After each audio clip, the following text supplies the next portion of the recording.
Okay, good morning everyone. तो बाकी के लोग कहाँ हैं अभी, कुछ कब तक आने वाले हैं? ठीक है, अभी ऑलरेडी 5 मिनट्स हो चुके हैं। राहुल सर ने अभी छोड़ दिया होगा ना काफ़ी पहले, या अभी अभी छोड़ा है 36 पे? फिर भी इतना टाइम था तुम लोगों के पास, पूरा एक लाइफ टाइम, इतना 9 मिनट्स का, उसके बाद भी तुम लोग वापस नहीं आए।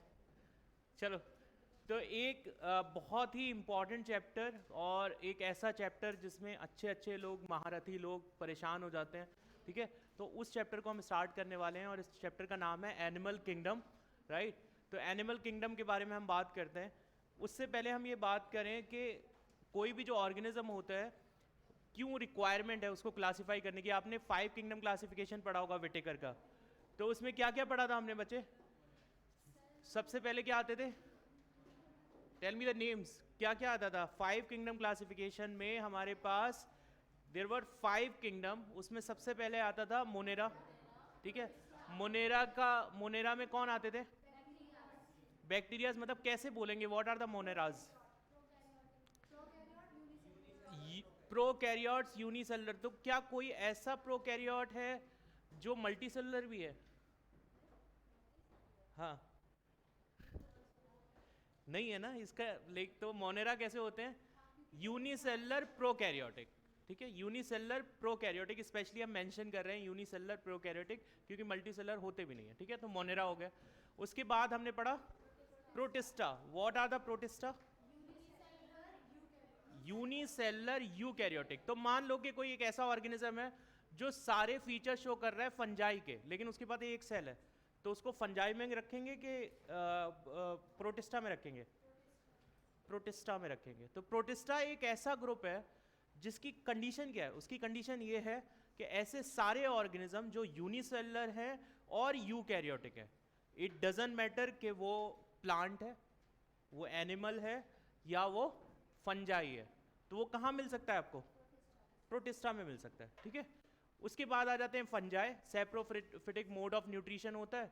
उसके बाद आ गए हमारे पास प्लांट्स। प्लांट्स में अलग अलग डिवीजन आप पढ़ते हो, थैलोफाइटा और कौन कौन से फाइटा। तो एक वो हो गया। अब हम आ जाते हैं अपने लास्ट वाले किंगडम पे, जिसका नाम है एनिमेलिया, राइट? एनिमेलिया के अंदर आप इसको दो कैटेगरी में पढ़ते हो, एक हो जाता है इनवर्टिब्रेट और एक हो जाता है वर्टिब्रेट, या आप इसको बोल सकते हो कॉर्डेट्स और नॉन कॉर्डेट्स, राइट? तो वो सारी चीज़ें हम पढ़ने वाले हैं। अब उसमें बात आती है कि why it is required to classify the organism, right? क्या होता है कि जब कोई आपको कोई ऑर्गेनिज्म मिलता है, तो जब आप उसको आइडेंटिफाई कर लेते हो, मतलब सबसे पहला प्रोसेस होगा आइडेंटिफाई करना।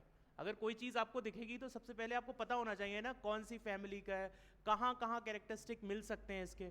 अगर किसी ने आपको सपोज ये ऑर्गेनिज्म अगर क्लासीफाई करके नहीं दिए होते तो आपको कोई फीचर ही नहीं पता चलता।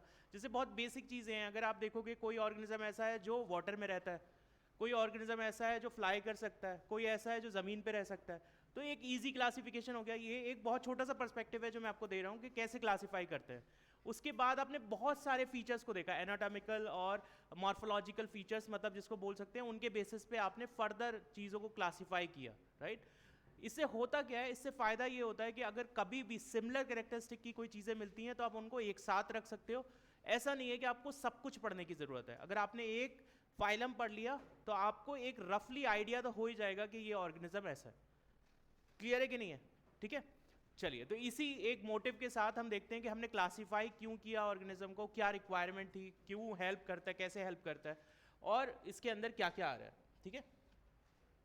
चलिए, तो इंट्रोडक्शन में हमारे पास इस चैप्टर में क्या है कि what was a need to classify the organism. So classification help किस में कर रहा है? असाइनिंग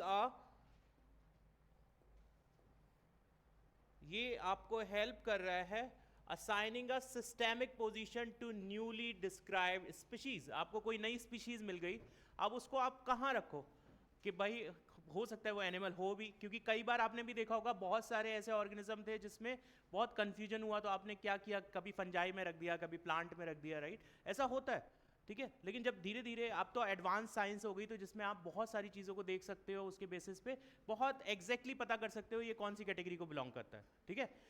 तो क्लासिफिकेशन क्यों करते हैं?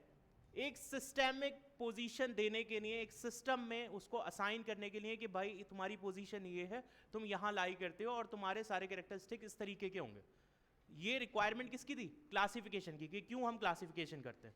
इतना समझ आया कि क्लासिफाई क्यों कर रहे हैं? क्लासिफाई इसलिए कर रहे हैं कि इजीली आप उसके कैरेक्टरिस्टिक पता कर पाओ, ठीक है। दूसरा, कैरेक्टरिस्टिक एनिमलिया के होते क्या हैं, कैसे ऑर्गेनिज्म होते हैं? यूकैरियोटिक। डिवीजन ऑफ लेबर होता है कि नहीं होता इसमें? डिवीजन ऑफ लेबर होता है ऑब्वियसली, हमारे पास इतने सारे सिस्टम होते हैं तो डिवीजन ऑफ लेबर तो होगा। आपके पास रेस्पिरेटरी सिस्टम है, डाइजेस्टिव सिस्टम है, सारे टाइप के सिस्टम है टू परफॉर्म द फंक्शन, तो डिवीजन तो लेबर होगा एनिमल के अंदर, क्योंकि मल्टी सेलुलर ऑर्गेनिज्म है। डेफिनेट ग्रोथ पैटर्न होते हैं। डेफिनेट ग्रोथ पैटर्न का मतलब क्या हो गया? आप देखते हो हर ऑर्गेनिज्म का एक पर्टिकुलर ग्रोथ फेज होगा, भाई इतने इतने टाइम तक ग्रो करेगा, फिर सेक्सुअली मैच्योर हो जाएगा, फिर ऑर्गेनिज्म प्रोड्यूस करेगा, तो एक ग्रोथ पैटर्न है, डेफिनेट ग्रोथ पैटर्न है। Multicellular and their cells lack cell wall, सही है कि नहीं? एनिमेलिया में तो सेल वॉल होती नहीं है, ठीक है, तो सेल वॉल नहीं होगी। ये सारे कैरेक्टरिस्टिक किसके पढ़ रहे हैं हम? एनिमेलिया के, क्योंकि कौन सा किंगडम हमने क्या स्टार्ट किया? एनिमल किंगडम, तो सारे कैरेक्टरिस्टिक उसके पढ़ेंगे। Heterotrophic with holozoic mode of nutrition, क्या होते हैं हेटेरोट्रॉफिक? ऐसे जो खुद से फूड सिंथेसाइज नहीं कर सकते, राइट? आप क्या पढ़ते थे? ऑटोट्रॉफिक और हेटेरोट्रॉफिक। हेटेरोट्रॉफिक कैसे हो गए? ऐसे ऑर्गेनिज्म जो अपना फूड खुद से सिंथेसाइज नहीं कर सकते, किस पे रिलाई करते हैं? या तो ऑर्गेनिज्म पे या प्लांट्स पे, राइट? तो उनको क्या बोलेंगे? Heterotrophic with holozoic mode of nutrition. What is holozoic? अगर आप किसी प्लांट और एनिमल को कंप्लीटली या पार्ट ऑफ इट आप उसका ले रहे हो, आप फिर उसको डाइजेस्ट कर रहे हो, एसिमिलेट कर रहे हो, तो ऐसे सारे ऑर्गेनिज्म को हम क्या बोलते हैं? ऐसे मोड ऑफ न्यूट्रिशन को क्या बोलते हैं? होलोजोइक मोड ऑफ न्यूट्रिशन बोलते हैं। इसमें आपने एक वर्ड सुना होगा जिसको बोलते हैं मेटाजोआ। कोई बता सकते हैं व्हाट इज मेटाजोआ?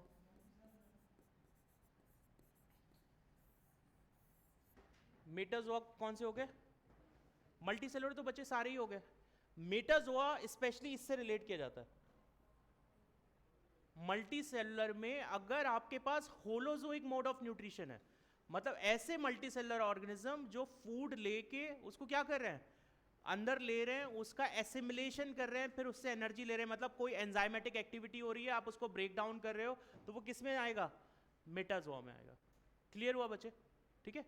उसके बाद अगर आप देखें तो ये क्या लोकोमोशन के लिए कैपेबल होते हैं कि नहीं होते? कुछ को अगर छोड़ दें, कुछ में कैसा होगा? सेसाइल लाइफस्टाइल होगा। सेसाइल का मतलब क्या होता है? अटैच्ड होगा, राइट? तो उस केस में आपके पास कुछ अगर एग्जाम्पल को छोड़ देंगे, जैसे पोरिफेरेंस का केस होता है जो एक्सेप्शन में आता है, अदरवाइज एनिमल का मतलब है मूवमेंट। जब भी आप कोई चीज चलती हुई देखते हो तभी तो बोलते हो कि कोई ना कोई एनिमल है। प्लांट का तो मेन कैरेक्टरिस्टिक क्या है? फिक्स है। कभी ऐसे देखा पेड़ को भागते हुए कि चलो इधर धूप आ रही है मैं छांव में खड़ा हो जाता हूँ? नहीं होता ना, बस एनिमल ही करता है, मूवमेंट तो होगा। Sensory and neuromotor mechanism, sensory और न्यूरोमोटर मैकेनिज्म सब में प्रेजेंट होती है, एक्सेप्ट अगर कुछ एग्जांपल्स आप छोड़ दो, वो भी किसके? पोरिफेरा के, ठीक है। जो स्पॉन्जेस हैं अगर उनको छोड़ दें तो बाकी सबके अंदर सेंसरी और न्यूरो मैकेनिज्म होगी कि नहीं होगी? तो ये बेसिक कैरेक्टरिस्टिक सबको समझ आ गया। एनिमल किंगडम में ऑर्गेनिजम्स के पास क्या क्या बेसिक कैरेक्टरिस्टिक आपको मिल रहे थे? कि आपके पास यूकैरियोटिक ऑर्गेनिज्म होते हैं, ये डिवीजन ऑफ लेबर होती है, ग्रोथ पैटर्न कैसा होता है? डेफिनेट होता है, मल्टी सेलुलर है और उनके पास क्या नहीं है? सेल वॉल नहीं है, और हेटेरोट्रॉपिक और होलोजोइक मोड ऑफ न्यूट्रिशन है, ठीक है। उसके अलावा लोकोमोटरी ऑर्गन्स होते हैं और आपके पास सेंसरी ऑर्गन होंगे और न्यूरल सिस्टम होगा। इतना क्लियर है सबको?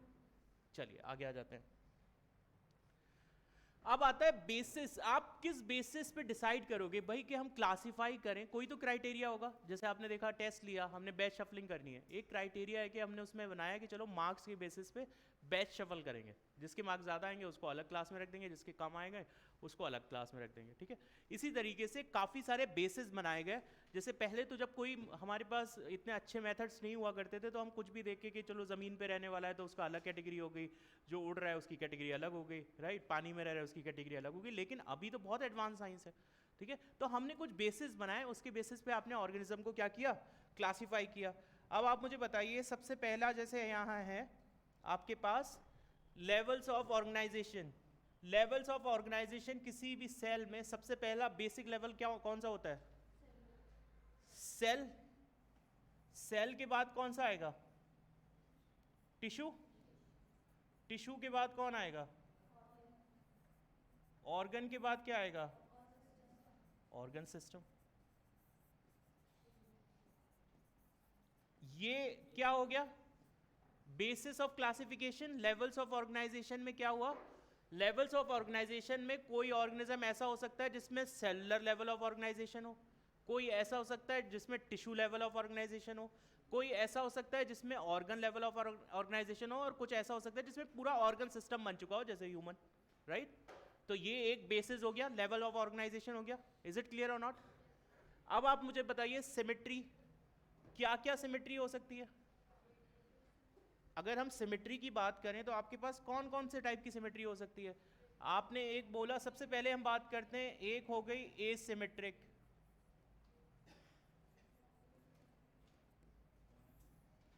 ठीक है? एक कैसे हो गए? एसिमेट्रिक हो गए। कैसे? जैसे स्पॉन्जेस हैं भाई, कहीं से भी आप किसी प्लेन से काटोगे तो कोई सिमेट्री नहीं आएगी, राइट? उसके अलावा अगर सिमेट्रिक में आप देखोगे तो आपके पास कौन से आ जाएंगे? एक आ जाएगा रेडियल, और दूसरा कैसा आ जाएगा? बाइलेटरल। रेडियल सिमेट्री और bilateral symmetry, right? Radial symmetry का मतलब कैसा हुआ कि अगर आप एक्सिस को किसी भी ऑर्गेनिज्म के सेंटर से गुजार रहे हो, गुजरने के बाद जब वो उसको कट करता है तो दो आइडेंटिकल पार्ट में डिवाइड करता है। मतलब कोई भी एक्सिस अगर किसी ऑर्गेनिज्म के सेंटर से पास होने पे उसको दो आइडेंटिकल पार्ट में डिवाइड कर रहा है तो उस सिमेट्री को क्या बोलेंगे? Radial symmetry. तो कुछ स्पॉन्जेस होते हैं, सीलेंट्रेट्स होते हैं या इकाइनोडर्मेट्स होते हैं, वो क्या शो करते हैं? रेडियल सिमेट्री शो करते हैं। इस आपका पूछा जाएगा, इसमें पूछा जाएगा कि रेडियल सिमेट्री होने के फायदे क्या हैं? रेडियल सिमेट्री के होने के फायदे ये हैं कि आपकी राउंड बाउंड्री हो गई, उससे आप हर साइड से कुछ ना कुछ गेन कर सकते हो। तो ऐसे ऑर्गेनिज्म जो कैसे होते हैं? सेसाइल नेचर के होते हैं। कैसे नेचर के?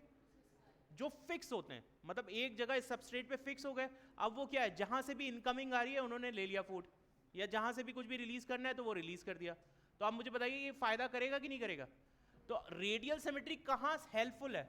सेसाइल नेचर के लिए। अगर ऑर्गेनिज्म कैसे हैं? सेसाइल। सेसाइल मतलब फिक्स्ड है एक जगह पे। इज इट क्लियर और नॉट?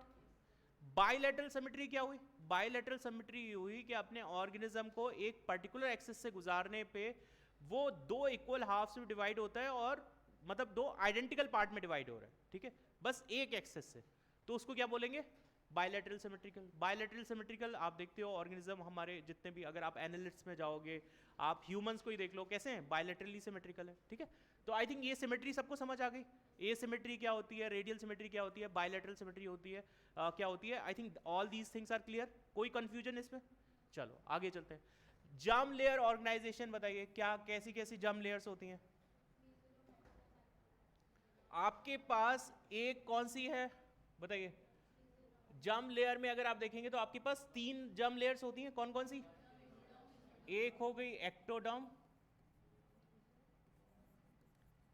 फिर हो गई आपके पास मीजोडर्म, और फिर क्या हो गई? इन सब में सबसे लास्ट में कौन आया है? अगर 3 लेयर एम्ब्रियो में बन रही हैं, एक्टो, एंडो और मीजो, तो इन तीनों में से सबसे लास्ट में कौन सी लेयर बनती है? मीजोडर्म। काफी सारे लोगों को लगता है कि शायद एक ऑर्डर में बनेगा, पहले एक्टो आएगा, फिर मीजो आएगा, फिर एंडो आएगा, लेकिन पहले ये 2 लेयर बनी है, एक्टो और एंडो, और एंडो से फिर निकल के क्या बनती है? मीजो, ठीक है? तो आपके पास ये क्या हो गई? लेयर्स हो गई। जर्म लेयर समझ गए कितने जर्म लेयर हो गए, ठीक है? इसके बेसिस पे ही आप क्या बताओगे ऑर्गेनिज्म, अगर किसी के पास 2 लेयर है तो क्या बोलेंगे उसको? डिप्लोब्लास्टिक। अगर किसी के पास तीनों लेयर है तो उसको क्या बोलेंगे? ट्रिप्लोब्लास्टिक। इसके बेसिस पे ऑर्गेनिज्म को हम क्या क्या कैसे कैसे डिवाइड करते हैं? एक हो गए डिप्लोब्लास्टिक। अगर आपसे पूछा जाए what are the diploblastic organism, तो आप बोलोगे जिनके पास 2 लेयर है। फिर आपके पास क्या आ जाते हैं? ट्रिप्लोब्लास्टिक।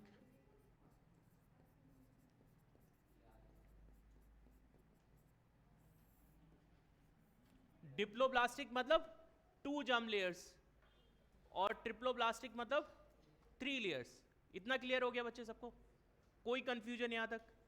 चलो आगे आ जाते हैं। अब मुझे बताइए, आपके पास आ गया नेक्स्ट पार्ट इज सीलोम, ठीक है? सीलोम के बारे में बताइए, किस किस टाइप की सीलोम पढ़ी है आपने? एक हमने पढ़ा है ए सीलोम, एसीलोमेट बोल सकते हैं इसको।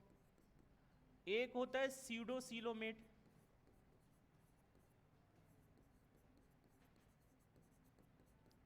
और तीसरा कौन सा होता है? सीलोमेट।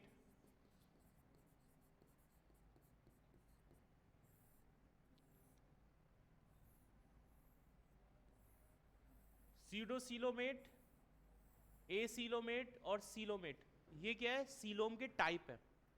सबसे पहली चीज ये समझना जरूरी है कि व्हाट इज सीलोम। तो सीलोम क्या होता है, कौन बताएगा?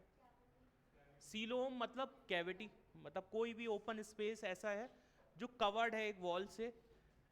तो कैविटी तो बहुत सारी होती हैं, लेकिन ट्रू सीलोम क्यों बोलते हैं? ट्रू सीलोम का मतलब ऐसा होता है कि एक ऐसी कैविटी, बहुत सिंपल डेफिनेशन दे रहा हूँ, इससे कभी आप धोखा नहीं खाओगे। एक ऐसी कैविटी जो चारों तरफ से मीजोडर्म से कवर हो, उसको क्या बोलेंगे? हाँ जी समीर, आज खुश तो बड़े नजर आ रहे हो तुम। हाँ, क्या बात, अंदर से खुश है, क्या हुआ? चलो कोई बात नहीं, कोई बात नहीं। तो समीर बचे, हमारे पास सीलोम कितने टाइप की? ए सीलोमेट, सीडो सीलोमेट और सीलोमेट, राइट? अब मुझे बताइए सीलोम की मैंने क्या डेफिनेशन बताई, व्हाट इज सीलोम? एक ऐसी कैविटी, एक ऐसी कैविटी, सब मेरे साथ मिलके बोलेंगे, बहुत इंपॉर्टेंट है ये। ट्रू कैविटी तो कोई भी हो सकती है, कहीं भी कोई भी ओपन स्पेस होगा तो उसको ऐसे थोड़ी बोल दोगे कि ये सीलोम है, क्योंकि बॉडी के अंदर भी तो बहुत सारी कैविटी बनेगी। लेकिन ऐसी कैविटी जो सराउंडिंग से, चारों तरफ से किससे कवर हो? मीजोडर्म से कवर हो, ऐसी कैविटी को क्या बोलते हैं? सीलोम बोलते हैं, ट्रू सीलोम बोलते हैं, क्योंकि उसी से तो बनता है। सीडो सीलोम का भी कॉन्सेप्ट आता है। तो मैं ये आपको एक थोड़ा सा एक्सप्लेन करता हूँ कि क्या, कैसे कैसे इसका फॉर्मेशन होगा। अगर आप इसको लो,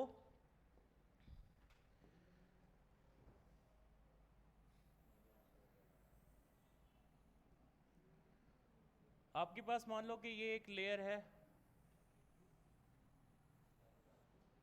उसके बाद आपके पास एक ये लेयर है, ठीक है? इसमें आप एक कर सकते हो कि मान लो ये मैंने पार्टीशन कर दिया,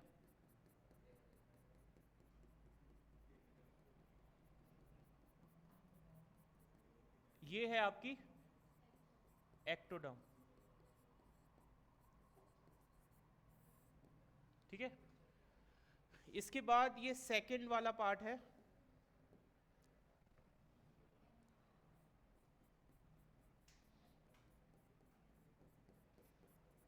what this part, it is endoderm। ये किस टाइप का सीलोम हो गया?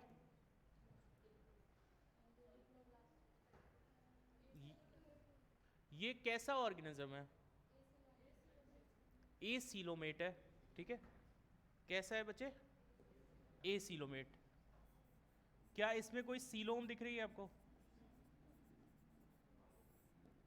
पहले तो ये डिप्लोब्लास्टिक है इसमें। अच्छा, ये बीच में कैविटी तो दिख रही है। चलो मैं एक और लेकिन इस कैविटी का नाम क्या है बीच में जो है? ये है आपकी एलिमेंट्री कैनाल वाली कैविटी। कौन सी कैविटी है? Alimentary canal. जैसे मैं बहुत आपको सिंपल से बताता हूँ, आपका सिस्टम कैसा है? Tube with in a tube system है ना? Tube with in a tube system के अंदर आपकी एक कैविटी तो हो गई बॉडी की कैविटी, उसके अंदर आपने एक एलिमेंट्री कैनाल डाल रखी है। तो आपको एक कैविटी तो दिखेगी एलिमेंट्री कैनाल। जैसे मेरे पास बॉटल है, बॉटल में मैंने पेन डाल दिया, पेन और बॉटल के बीच का जो स्पेस है वो क्या है? वो तो एक्चुअली कैविटी है जो ट्रू सीलोम हम बोल रहे हैं। लेकिन जो सबसे सेंटर में आएगा, अगर हमारी बॉडी को बिल्कुल सेंटर से कट कर दिया जाए बीच में, तो सबसे बीच में जो कैविटी आएगी वो कौन सी कैविटी आएगी? Digestive cavity.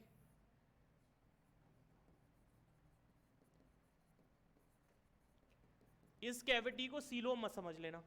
अगर किसी भी ऑर्गेनिज्म को आप कट करते हो, मतलब अगर मान लो डिप्लोब्लास्टिक है, तो उस केस में ये बनेगा। अब सपोज करता हूं मैं एक स्ट्रक्चर बनाता हूं,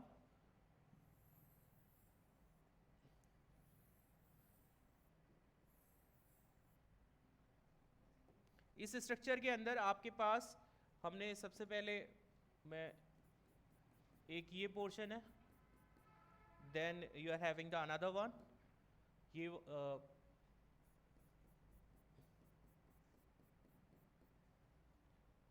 और एक आप और बना दीजिए इसमें, इसमें मीजोडर्म भी है।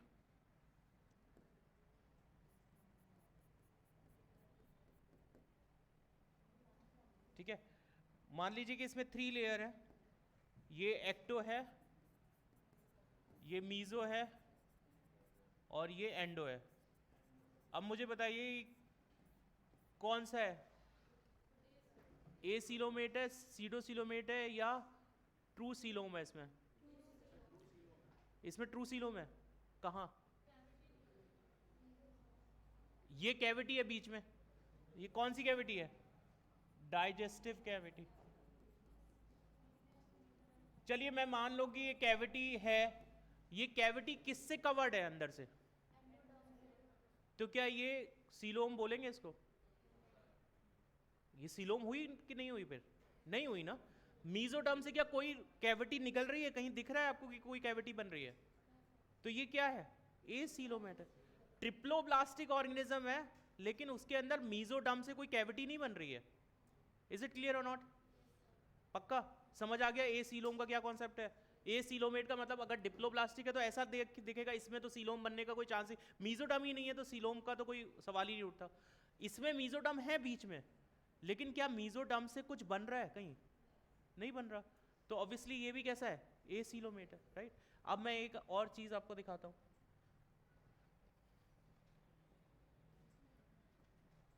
इस केस में आप बताइए, आपके पास ये स्ट्रक्चर है, उसके बाद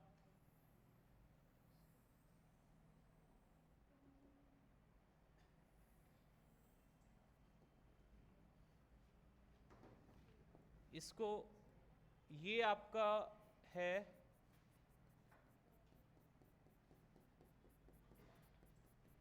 व्हाट दिस स्ट्रक्चर इज, बाहर वाला स्ट्रक्चर कौन सा है? ये आपकी डाइजेस्टिव कैविटी है।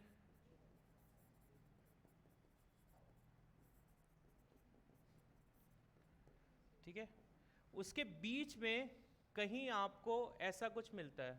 और अच्छा, ये वाला स्ट्रक्चर जो आप देख रहे हो अंदर, ये एंडोडर्म है। ठीक है, और एक स्ट्रक्चर आपको दिख रहा है,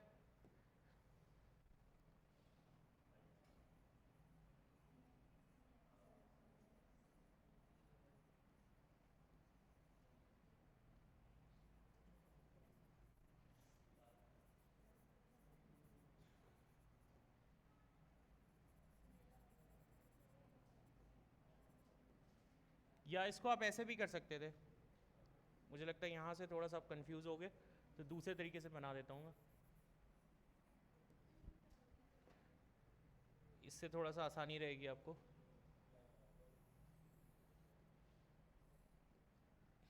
इसमें अगर हम एक चीज़ करें,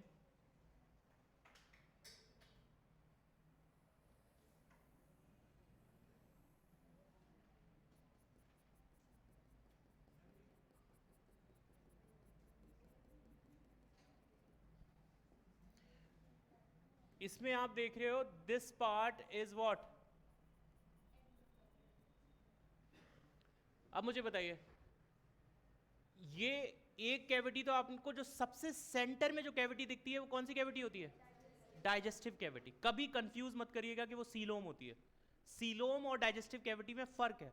आपके जो ऑर्गन प्रेजेंट हैं वो आपकी सीलोम में प्रेजेंट है, डाइजेस्टिव कैविटी में प्रेजेंट नहीं है। सेंटर में आपके जितने भी ऑर्गन हैं वो कहाँ प्रेजेंट है? सीलोम के अंदर प्रेजेंट है, राइट। ये आपकी एक्टोडर्म हो गई। डाइजेस्टिव कैविटी के बिल्कुल सेंटर में जाएंगे, सेंटर से जो सबसे क्लोज लेयर होगी वो कौन सी होगी? एंडोडर्म। एंडोडर्म से नियर आप क्या देख रहे हो, ये कौन सी है? ये मीजोडर्म है। अब आपको एक कैविटी दिखी दूसरी, एक तो ये कैविटी आपको दिखी थी, अब आपको ये कैविटी दिख रही है। क्या ये ट्रू सीलोम है? बताओ, क्या ये ट्रू सीलोम है? इसको सीलोम बोल सकते हैं क्या? ये सीलोम हो सकती है क्या? ट्रू सीलोम है कि नहीं है? ये सीलोम की क्या डेफिनेशन थी? ऐसी कैविटी जो जिसकी सराउंडिंग किससे हो, मीजोडर्म से हो। क्या इस कैविटी की सराउंडिंग सारे साइड से मीजोडर्म से है? नहीं है। तो ये क्या हुई, सीडोसीलोमेट। क्यों? क्योंकि एक साइड से तो है, दूसरे साइड से नहीं है। मतलब सीलोम बन गया, एक साइड पे तो मीजोडर्म दिख रहा है, लेकिन दूसरे साइड पे क्या आपको मीजोडर्म दिख रहा है? कहीं नहीं दिख रहा। तो इसको क्या बोलेंगे? This is pseudocoelomate. Pseudo, pseudo का मतलब होता है फॉल्स, सबको पता है। तो स्यूडोसीलोमेट का मतलब क्या हुआ? आप देख रहे हो एक्टोडर्म है और मीजोडर्म है, उसके बीच में कहीं आपकी कैविटी बन रही है, लेकिन ये चारों तरफ से किससे कवर नहीं है? मीजोडर्म से कवर नहीं है, इसलिए इसको क्या नहीं बोलेंगे? ट्रू सीलोम नहीं बोलेंगे। ठीक है। अब अगर मैं एक चीज करूं, ये वाला डायग्राम अगर आप एक इस तरीके से बनाते हो कि आपके पास ये अगेन जो ट्रू सीलोम का कॉन्सेप्ट है वो असल में क्या है उसको समझ लीजिए एक बार।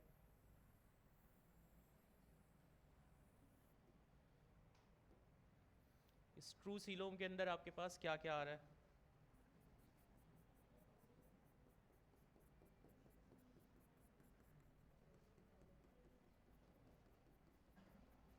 सेंटर में आपके पास क्या आता है हमेशा? सेंटर में आपके पास क्या आएगा? ये डाइजेस्टिव कैविटी आ जाएगी। डाइजेस्टिव कैविटी से नेक्स्ट क्या आता है? यहां आपको मिलती है एंडोडर्म। ये एंडोडर्म हो गई आपकी, एक्टोडर्म बना दिया, एंडोडर्म बना दिया। ठीक है। अब आपको बनाना है व्हाट? मीजोडर्म। अगर मैं इसको ऐसे बनाऊं,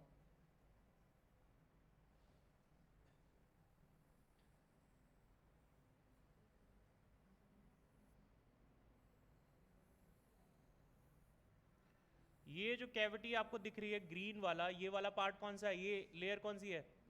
मीजोडर्म। अब अगर इसमें जो लेयर है, अब इस कैविटी को आप क्या बोलोगे? What this cavity is? True coelom है कि नहीं है? This is true coelom. मुझे बताइए ये कॉन्सेप्ट समझ आया है कि नहीं आया? पक्का? अब ट्रू सीलोम, इसमें भी एक दो चीजें निकलती हैं जो शायद बहुत कम, ना के बराबर लोग एक्सप्लेन करते हैं और बहुत सारे लोग इसमें कंफ्यूज रहते हैं। एक होता है साइजोसीलोम और एक होता है एंटेरोसीलोम। कौन बताएगा साइजोसीलोम क्या होता है, एंटेरोसीलोम क्या होता है? बताइए। जो मीजोडर्मल टिश्यू के स्प्लिटिंग, मीजोडर्मल टिश्यू के स्प्लिटिंग से जो बन रहा है वो क्या हो गया? वो हो गया साइजोसीलोम। ठीक है। और एंटेरोसीलोम, देखो ये जब एम्ब्रियोनिक स्टेज होती है, जैसे ये हमारी कंडीशन तो ट्रू हो गई कि आपके पास सीलोम बन गया। एक ट्रू सीलोम की डेफिनेशन मैंने आपको बता दी कि ऐसी सीलोम जो आपकी किससे कवर हो? मीजोडर्म से कवर हो, उसको क्या बोलेंगे? सीलोम बोलेंगे या सीलोमेट ऑर्गेनिज्म बोलेंगे। ठीक है। But what about the condition कि इसमें भी दो कैटेगरी बन रही है। इसमें कौन कौन सी दो कैटेगरी बनती हैं? जो सीलोमेट होते हैं वो भी दो टाइप के होते हैं ना। इसमें क्या होगा? एक होगी साइजोसीलोम और दूसरी कैसी होगी? एंटेरोसीलोम। बेसिक कंडीशन तो दोनों में सेम है ना? क्या क्या बेसिक कंडीशन ये सेम है। तो एक किसी भी सीलोम की बेसिक कंडीशन बस यही है कि उसको मीजोडर्म से कवर होना चाहिए। ठीक है। लेकिन फर्क क्या आता है? साइजोसीलोम में जैसे कि अनस ने बोला, बहुत अच्छे से एक्सप्लेन किया कि ऐसी कैविटी, ऐसा सीलोम जो किससे, जिसके पाउचेस किससे बने होंगे? मतलब इसमें फर्क क्या होता है? ये क्या होता है, एम्ब्रियोनिक स्टेज के अंदर जब जैसे डेवलपमेंट हो रहा होता है तो आपके पास क्या हुआ? ये सेल्स बनी, मतलब आपके पास ये सेल्स है, एक्टोडर्म आपने बना लिया, ये एक्टोडर्म है। ठीक है। और उसी टाइम पे आपके पास ये एंडोडर्म आ गया। ठीक है। और आपके पास सेपरेट सेल्स बन रही हैं। कैसी सेल्स बन रही हैं? सेपरेट सेल्स बन रही हैं, ये मीजोडर्मल सेल्स। ये कौन सी सेल्स है? मीजोडर्मल सेल्स है। और इनसे फिर क्या बन जाए? कैविटी बन जाए, उसको क्या बोलेंगे? साइजोसीलोम। समझ आया? मतलब आपको ये बोला जा रहा है कि एम्ब्रियोनिक स्टेज के अंदर 3 स्टेजेस बनी, एक बनी, आपको पता है ये कौन सी कैविटी है, डाइजेस्टिव कैविटी, ये एंडोडर्म है, दिस वन इज एंडोडर्म, बाहर वाला इज एक्टोडर्म, राइट। उसके बीच में क्या बन रही है, मीजोडर्मल कुछ सेल्स बन रही है, कुछ पाउचेस बन रहे हैं, और उस पाउचेस से फिर कवरिंग बनेगी, जैसे कि पिछले पेज पे आपने देखा, दिस वन। मतलब पहले मान लो कि ये कैविटी बनने से पहले इसकी छोटी छोटी सेल्स थी ऐसे, जिन्होंने ये पूरी कैविटी बना ली, तो इसको क्या बोलेंगे, साइजोसीलोम।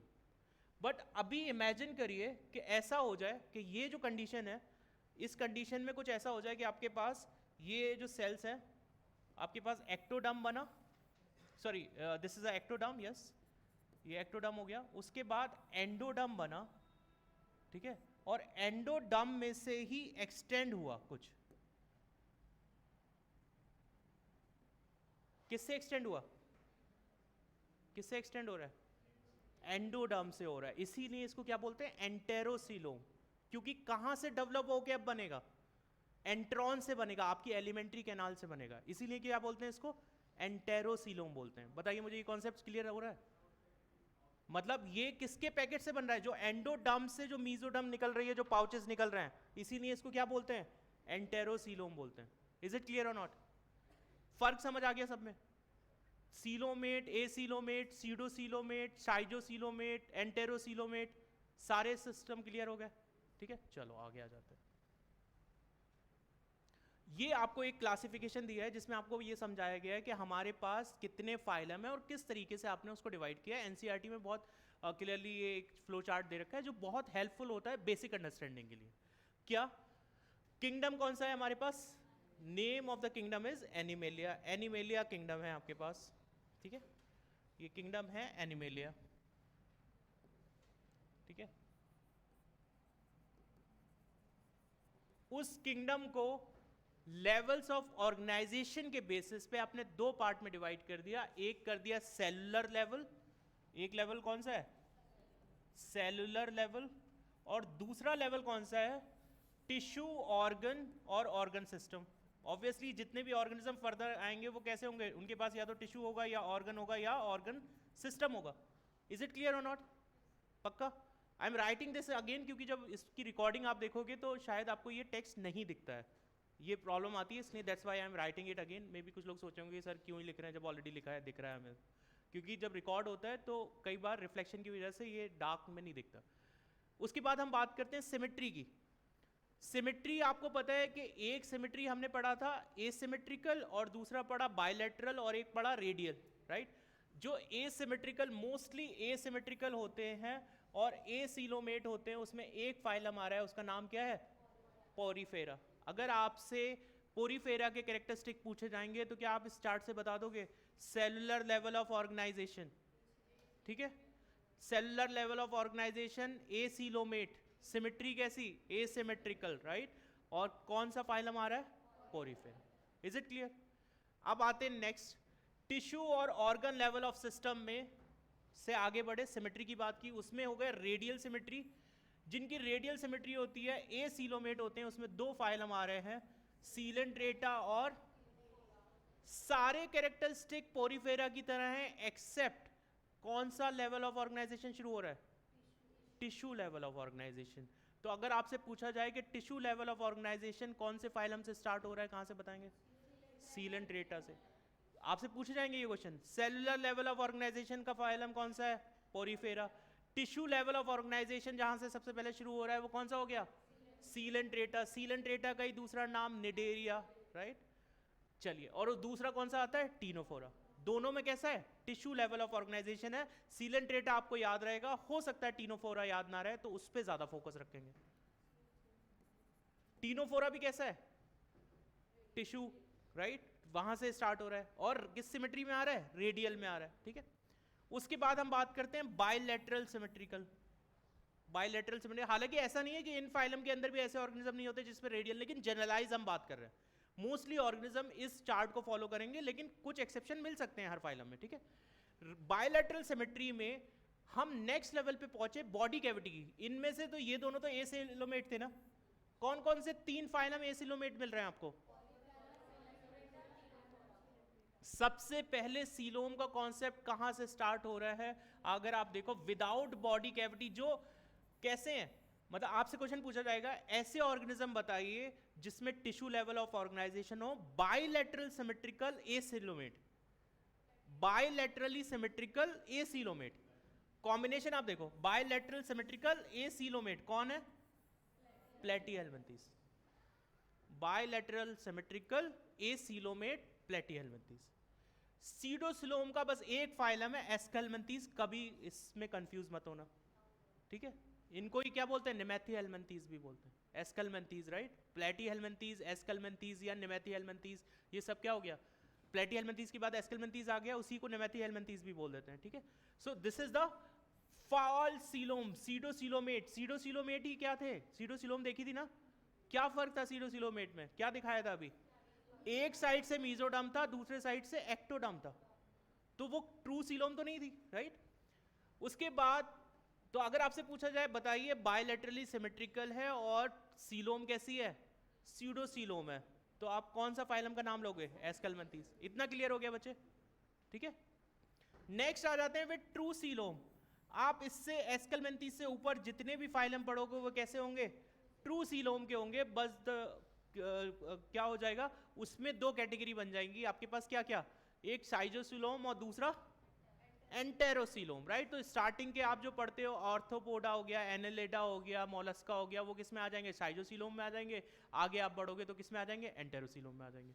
इकाइनोडर्मेटा कॉर्डेटा आप पढ़ोगे उसमें क्या आ जाता है?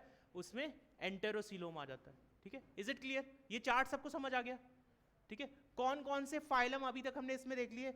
मैं फाइलम के बस नाम जानना चाहता हूँ। Porifera, Coelenterata, next Ctenophora, next Platyhelminthes, then Aschelminthes, then Arthropoda, then Mollusca, Echinodermata, then Hemichordata and Chordata. Phylum के सीक्वेंस में किसी को कोई इशू नहीं है ना? चलो अब हमारी मैराथन शुरू होती है अबाउट द कैरेक्टरिस्टिक। सबसे कोशिश मैंने की है कि आपको हेल्प करे। आई डोंट नो कि कितना करेगा, वो आपके ऊपर डिपेंड करता है। मुझे तो लगता है शायद करेगा, लेकिन सब कुछ आपके ऊपर है, ठीक है? तो देख लेते हैं एक बार कि ये आपको हेल्प करेगा कि नहीं करेगा। ये सारे फाइलम हैं। कौन से phylum? Porifera, Coelenterata, Ctenophora, Platyhelminthes, Aschelminthes, Annelida, Arthropoda, Mollusca, Echinodermata और हेमिकॉर्डेटा। कहाँ तक के हो गए? कॉर्डेट से पहले के सारे हो गए। पहले इसको कॉर्डेट में रखते थे, हेमिकॉर्डेटा को बाहर निकाल दिया, मतलब हेमी इसको कैसे बोल रहे हैं? हाफ कॉर्डेट है। वो हैरी पॉटर में होता था ना, हाफ ब्लड कैसे होते, क्या बोलते थे उनको? मगल्स नहीं, अच्छा वो हाफ ब्लड कहाँ होते थे? वो कुछ और ही हो गया। हाफ ब्लड तो वो वुल्फ का और कुछ वैम्पायर्स का कॉन्सेप्ट है हाफ ब्लड वाला। चलो, तो गलत मूवी से रिलेट कर दिया मैंने अभी। फाइलम सबको जाने पहचाने फाइलम है। एक बार बात कर लेते हैं। अच्छा, पोरीफेरा में क्या आते हैं? स्पॉन्जेस आते हैं। सीलेंट्रेट मतलब निडेरिया, क्योंकि इनके पास एक स्पेशल सेल होती है निडोब्लास्ट, राइट?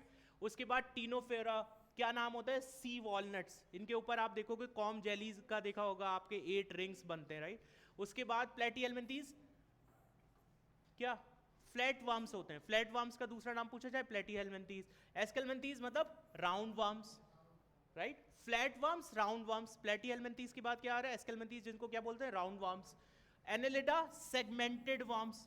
मेटामेराइजेशन एक वर्ड होता है। मेटामेराइजेशन मतलब आपका रिपीटिशन हो सेगमेंट्स का, ठीक है? और उसमें ये भी हो कि कुछ ऑर्गन्स रिपीट हो रहे हो, ये भी एक क्राइटेरिया है, ठीक है? तो उसको क्या बोलते हैं? सेगमेंटेशन बोलते हैं। कहाँ से कहाँ दिखाई देगा? एनेलिडा में। आपसे पूछा जाएगा मेटामेराइजेशन कहाँ दिखाई देता है? सबसे पहले एनेलिडा के अंदर दिखाई देता है। ऑर्थोपोडा जॉइंटेड, ऑर्थ्रोस का मतलब होता है जॉइंटेड पोर्ट्स, मतलब पैर कैसे होते हैं? जुड़े होते हैं। इनके आर्म्स कैसे होते हैं? जुड़े होते हैं। लार्जेस्ट फाइलम है, सबको पता है, राइट? ये बस बेसिक इंट्रोडक्शन है। एक बार ये आपको आने वाले अभी 10 टेबल में यही दिखाई देगा, तो इसके बाद में ये डेटा चला जाएगा, इसलिए मैं आपको थोड़ा सा कम से कम आप इस फाइलम को जान जाओ। मोलस्कास आपके पास सेकंड लार्जेस्ट है। पहला कौन सा है? ऑर्थ्रोपोडा। उसके बाद कौन सा? मोलस्का।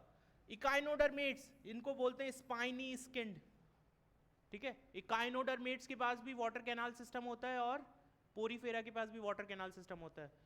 हेमिकॉर्डेट्स मतलब हेमी का मतलब भी हाफ ही होता है, हेमीस्फीयर, राइट? तो हेमिकॉर्डेट्स मतलब हाफ कॉर्डेट्स। इतना क्लियर है? चलिए, तो ये फाइलम के बारे में तो बेसिक हमने बस नाम देखे हैं, ठीक है। अब हम बात करते हैं कैरेक्टरिस्टिक की। मैंने जितने कैरेक्टरिस्टिक्स थे, जितना टेक्स्ट लिखा है एनसीईआरटी में, सबको कैरेक्टरिस्टिक वाइज अलग कर दिया है, ठीक है।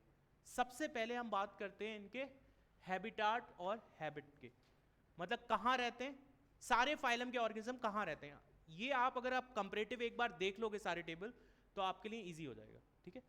जैसे हम बात करें पोरीफेरा की स्पॉन्जेस की, मोस्टली कैसे होंगे, मैरीन होंगे, कुछ कैसे होंगे, फ्रेश वाटर भी होंगे, और हो सकता है आपसे एग्जाम्पल पूछ ले फ्रेश वाटर का, इसको कर लेंगे अंडरलाइन, क्या कि फ्रेश वाटर स्पॉन्ज का नाम बताइए, आप क्या बोल देंगे, स्पॉन्जिला। क्लियर हो गया। अब बात करते हैं इससे नेक्स्ट फाइलम, क्योंकि इससे आपको इवोल्यूशनरी रिलेशन भी पता चलेगा, क्योंकि सारे फाइलम को हमने एक जगह रख लिया, तो आपको पता चलेगा हैबिटेट में कैसे कैसे चेंजेस आए हैं। सीलेंट्रेटा में क्या है, इसको आप पता है ऐसे भी कर सकते हो, कॉपी को अपने टिल्ट करके एक लंबी सी एक लिस्ट बनाओ और उसमें ये सारी प्रॉपर्टी एक जगह लिख लो, जो आपका फ्लो चार्ट बन जाए, और ये एक ही चार्ट पे आप कर पाओगे। मतलब मैंने तो 10 स्लाइड बनाई है करीब, जितनी भी प्रॉपर्टीज थी, लेकिन अगर आपने इसको एक टेबल पे एक पेज पे समराइज कर लिया ना, तो आपका एनिमल किंगडम बस 2 घंटे में खत्म हो जाएगा, ठीक है। तो सीलेंट्रेट्स कैसे होते हैं, मोस्टली मैरीन होते हैं, आपने स्पॉन्जेस के बारे में भी देखा। सम आर फ्रेश वाटर, जैसे ये था वैसे ही सीलेंट्रेट भी है। क्या दोनों में फर्क दिख रहा है, हमने पहले वाले के लिए क्या पढ़ा, पोरीफेरा के लिए mostly marine, some are fresh water, क्या एग्जाम्पल, स्पॉन्जिला। सीलेंट्रेट के केस में भी इसका पड़ोसी है, क्या होता है, mostly marine, some are fresh water, कौन सा, हाइड्रा। सेसाइल भी हो सकते हैं और फ्री लिविंग भी हो सकते हैं, ठीक है। सेसाइल मतलब एक जगह फिक्स हो सकते हैं, और फ्री लिविंग भी हो सकते हैं। ये एक एडिशनल कैरेक्टरिस्टिक आ गया भाई, ये इससे थोड़ा सा आगे का क्लास है ना, तो कुछ तो एडवांस दिखाएगा ना अपना नेचर, तो इतना तो आप रिलेट कर लोगे आपस में, इतना तो कॉमन ही ना दोनों में। हैबिटेट वाइज अगर आपको याद रखना हो कि पोरीफेरा कैसे थे, मोस्टली मैरीन थे, कुछ कैसे थे, फ्रेश वाटर, उसका एग्जांपल आपने याद कर लिया, क्या, स्पॉन्जिला। आपसे पूछा गया नेक्स्ट फाइलम कौन सा, आपने कहा सीलेंट्रेटा, वो भी कैसे होते हैं, मोस्टली मैरीन होते हैं, कुछ कैसे होते हैं, फ्रेश वाटर, कौन सा फ्रेश वाटर, हाइड्रा। लेकिन फिर उसमें आपने थोड़ा सा एडिशनल बोल दिया कि कुछ सेसाइल हो सकते हैं, कुछ फ्री लिविंग भी हो सकते हैं, ठीक है। क्योंकि मोस्टली अगर आप इसमें देखोगे पोरीफेरा में, तो आपके स्पॉन्जेस कैसे मिलेंगे, आपको फिक्स मिलेंगे, ठीक है, इसलिए उस चीज को नहीं बोला गया वहां। नेक्स्ट आ जाते हैं टीनोफोरा, एक्सक्लूसिवली मैरीन, मतलब ये सारे के सारे कैसे होंगे, मैरीन होंगे। एक चीज, सेम चीज आपको और जगह भी बोली गई, किन 3 फाइलम के अंदर एक्सक्लूसिवली मैरीन मिल रहा है, टीनोफोर्स, एकाइनोडर्मेट्स और हेमिकॉर्डेट्स। इन तीनों को एक साथ कर सकते हैं, नहीं कर सकते हैं। अगर हैबिटेट की बात करें, आपके पास सारे वो थे, एक्सक्लूसिवली मैरीन को आप रिलेट कर सकते हो किस किस में, टीनोफोरा में है, एकाइनोडर्मेट्स में और हेमिकॉर्डेट्स में। याद रहेगा, एक्सक्लूसिवली मैरीन का मतलब है कि स्पेशली और कहीं मिल ही नहीं रहे, कहाँ मिल रहे हैं, बस मैरीन नेचर में ही मिल रहे हैं, सी में ही मिल रहे हैं, ठीक है। 3 फाइलम खत्म हो गए हमारे, 2 फाइलम हमने ऑलरेडी पढ़ लिए थे। अब उसके बाद आता है प्लेटीहेल्मिन्थीज। प्लेटीहेल्मिन्थीज फ्लैट वर्म्स, इनका नाम वर्म्स आ रहे हैं, कहाँ होंगे, कैसे होंगे, फ्री लिविंग होंगे या फिर कैसे होंगे, पैरासाइट होंगे। फ्लैट वर्म्स आपने देखा है ऑर्गेनिज्म के अंदर क्या करते हैं, डिजीज कॉज करते हैं, राइट। तो आपके पास ये कैसे हो सकते हैं, या तो फ्री लिविंग होंगे या कैसे होंगे, पैरासाइट होंगे। एस्केल्मिन्थीज ये भी कैसे हैं, वर्म्स हैं, तो ये वर्म्स कैसे हो सकते हैं, पैरासिटिक हो सकते हैं इन प्लांट्स एंड एनिमल्स, ये तो एक कॉमन ही नेचर हो गया। ये साथ में एक्वेटिक भी हो सकते हैं और टेरेस्ट्रियल भी हो सकते हैं। क्योंकि अब आप आगे तो बढ़ोगे ना, इवोल्यूशनरी सीक्वेंस में क्या होता है कि आप पानी में हो, पानी से आप क्या होगे, आगे जमीन पे आओगे, राइट।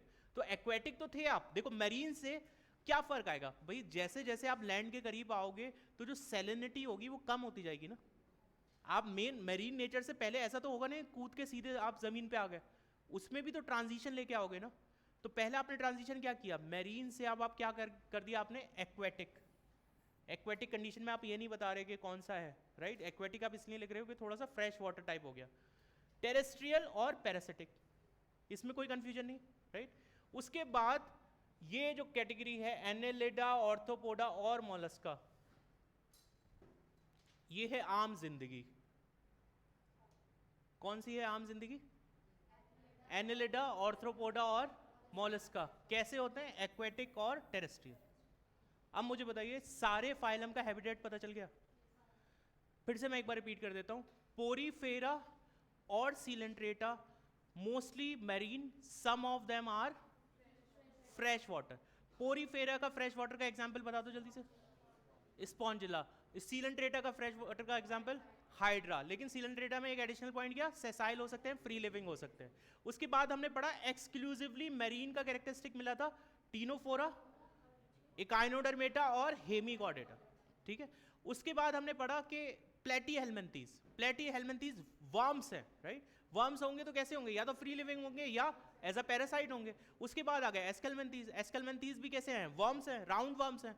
राउंड वर्म्स कैसे होंगे, या तो आपके क्या होंगे, एक्वेटिक, टेरेस्ट्रियल और पैरासिटिक इन प्लांट्स और एनिमल्स। उसके बाद हमारी आ गई आम जिंदगी, एनेलिडा, ऑर्थोपोडा, मोलस्का, कैसे, एक्वेटिक और टेरेस्ट्रियल, ठीक है। तो I think this is clear. Habitat सबका पता चल गया, कोई कंफ्यूजन नहीं। चलो अगर इससे कोई रिलेटेड क्वेश्चन आएगा तो कर लेंगे हम। अब बात करते हैं एक्सोस्केलेटन की, ठीक है। एक कैरेक्टरिस्टिक हमने देख लिया सारे फाइलम का। दूसरा कैरेक्टरिस्टिक है हमारे पास, दैट इज एक्सोस्केलेटन।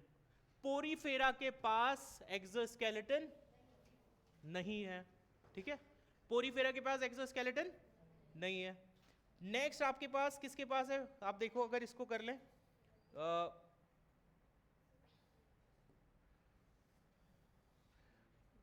ये आपके पास अगर आप इसको देखना चाहो, जो इंपॉर्टेंट है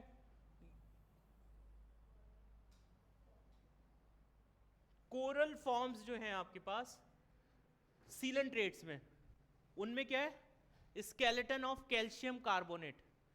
पोरीफेरा में तो कोई एक्सोस्केलेटन की बात कर रहे हैं, ठीक है।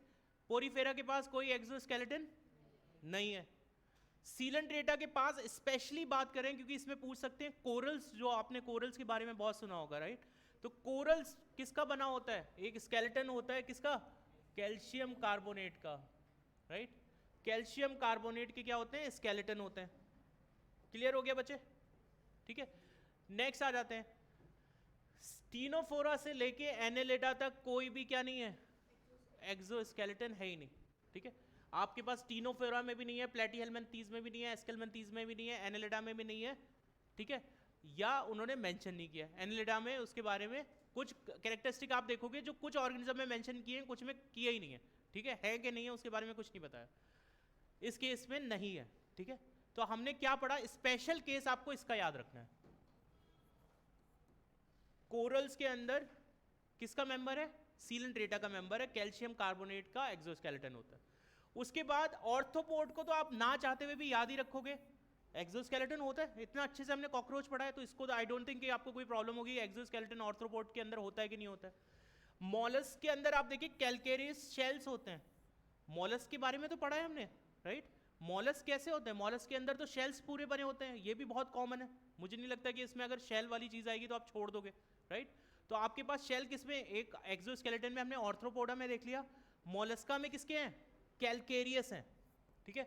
इकाइनोडर्मेट्स में स्पाइन्स होते हैं, ठीक है। इसके जो मेंबर्स होंगे उसमें क्या होंगे, आपने क्या बोला था, स्पाइन लिखा था ना, फाइलम का नाम भी क्या लिखा था, स्पाइनी स्किन्ड, ठीक है। तो आपके पास इकाइनोडर्मेटा के पास भी स्पाइन्स हो गए। और हेमीकॉर्डेटा भी कैसा है, नो एक्सोस्केलेटन, सॉफ्ट होते हैं, कोई एक्सोस्केलेटन नहीं होता, ठीक है। अब आप देखो इनमें से 4, मतलब जो जितने टोटल फाइलम लिखे हैं कितने हैं, 10 फाइलम्स हैं टोटल। 10 फाइलम में से 5 ऐसे हैं जिनके पास एक्सोस्केलेटन नहीं है। उनका नाम अगर बता दो क्या क्या हुआ है जिनके पास एक्सोस्केलेटन नहीं है। पोरीफेरा 6 होगा शायद, Porifera, Platyhelminthes, Aschelminthes, Annelida, Ctenophora, ठीक है। इन सब के पास क्या नहीं था, एक्सोस्केलेटन नहीं था, और हेमीकॉर्डेटा भी आ रहा है उसमें। उसके बाद आपने देखा ऑर्थ्रोपोडा, ऑर्थ्रोपोडा सबको पता है कि उसके पास क्या होता है, काइटिन होता है। मॉलस्क के पास भी शेल होते हैं, कैल्केरियस शेल होते हैं। उसके बाद इकाइनोडर्मेट्स पे आओगे, कैसे हैं, स्पाइन्ड स्किन्ड, आप उसको ऐसे ही बोल रहे हो, राइट। तो उसके पास भी होगा, राइट। और हेमीकॉर्डेटा के पास तो होते नहीं है। बताओ ये कैरेक्टरिस्टिक समझ आ गया। चलो नेक्स्ट वाले पे आ जाते हैं। अब बात करते हैं एंडोस्केलेटन की। एक्सोस्केलेटन देख लिया हमने, इसमें एंडोस्केलेटन में आप देखें तो स्पेशली एंडोस्केलेटन आपका जो मेन जो बॉडी है उसके अलावा कोई अगर एडिशनल स्केलेटन दे रखा है, हम उसके बारे में बात कर रहे हैं। तो एंडोस्केलेटन बस पोरीफेरा के अंदर आपको दिया गया है स्पाइक्यूल्स और स्पॉन्जिन फाइबर्स। सबसे पहले वाले में क्या होते हैं, स्पाइक्यूल्स और स्पॉन्जिन फाइबर्स, राइट। बाकी इन सब के अंदर तो कोई ना कोई स्ट्रक्चर आपको दी होगी जो स्केलेटन के फॉर्म में होगी। आप देखते हो हमारे में भी तो स्केलेटन का फॉर्म है ना, एंडोस्केलेटन उसको बोल रहे हैं। बाहर से कोई अगर स्ट्रक्चर दे रखी है तो उसको एक्सोस्केलेटन बोलते हैं। तो एनेलिडा से लेके हेमिकॉर्डेट्स तक में जाएंगे तो आपके कुछ हेल्प स्ट्रक्चर करेगी बिल्डअप में, स्ट्रक्चर देने में।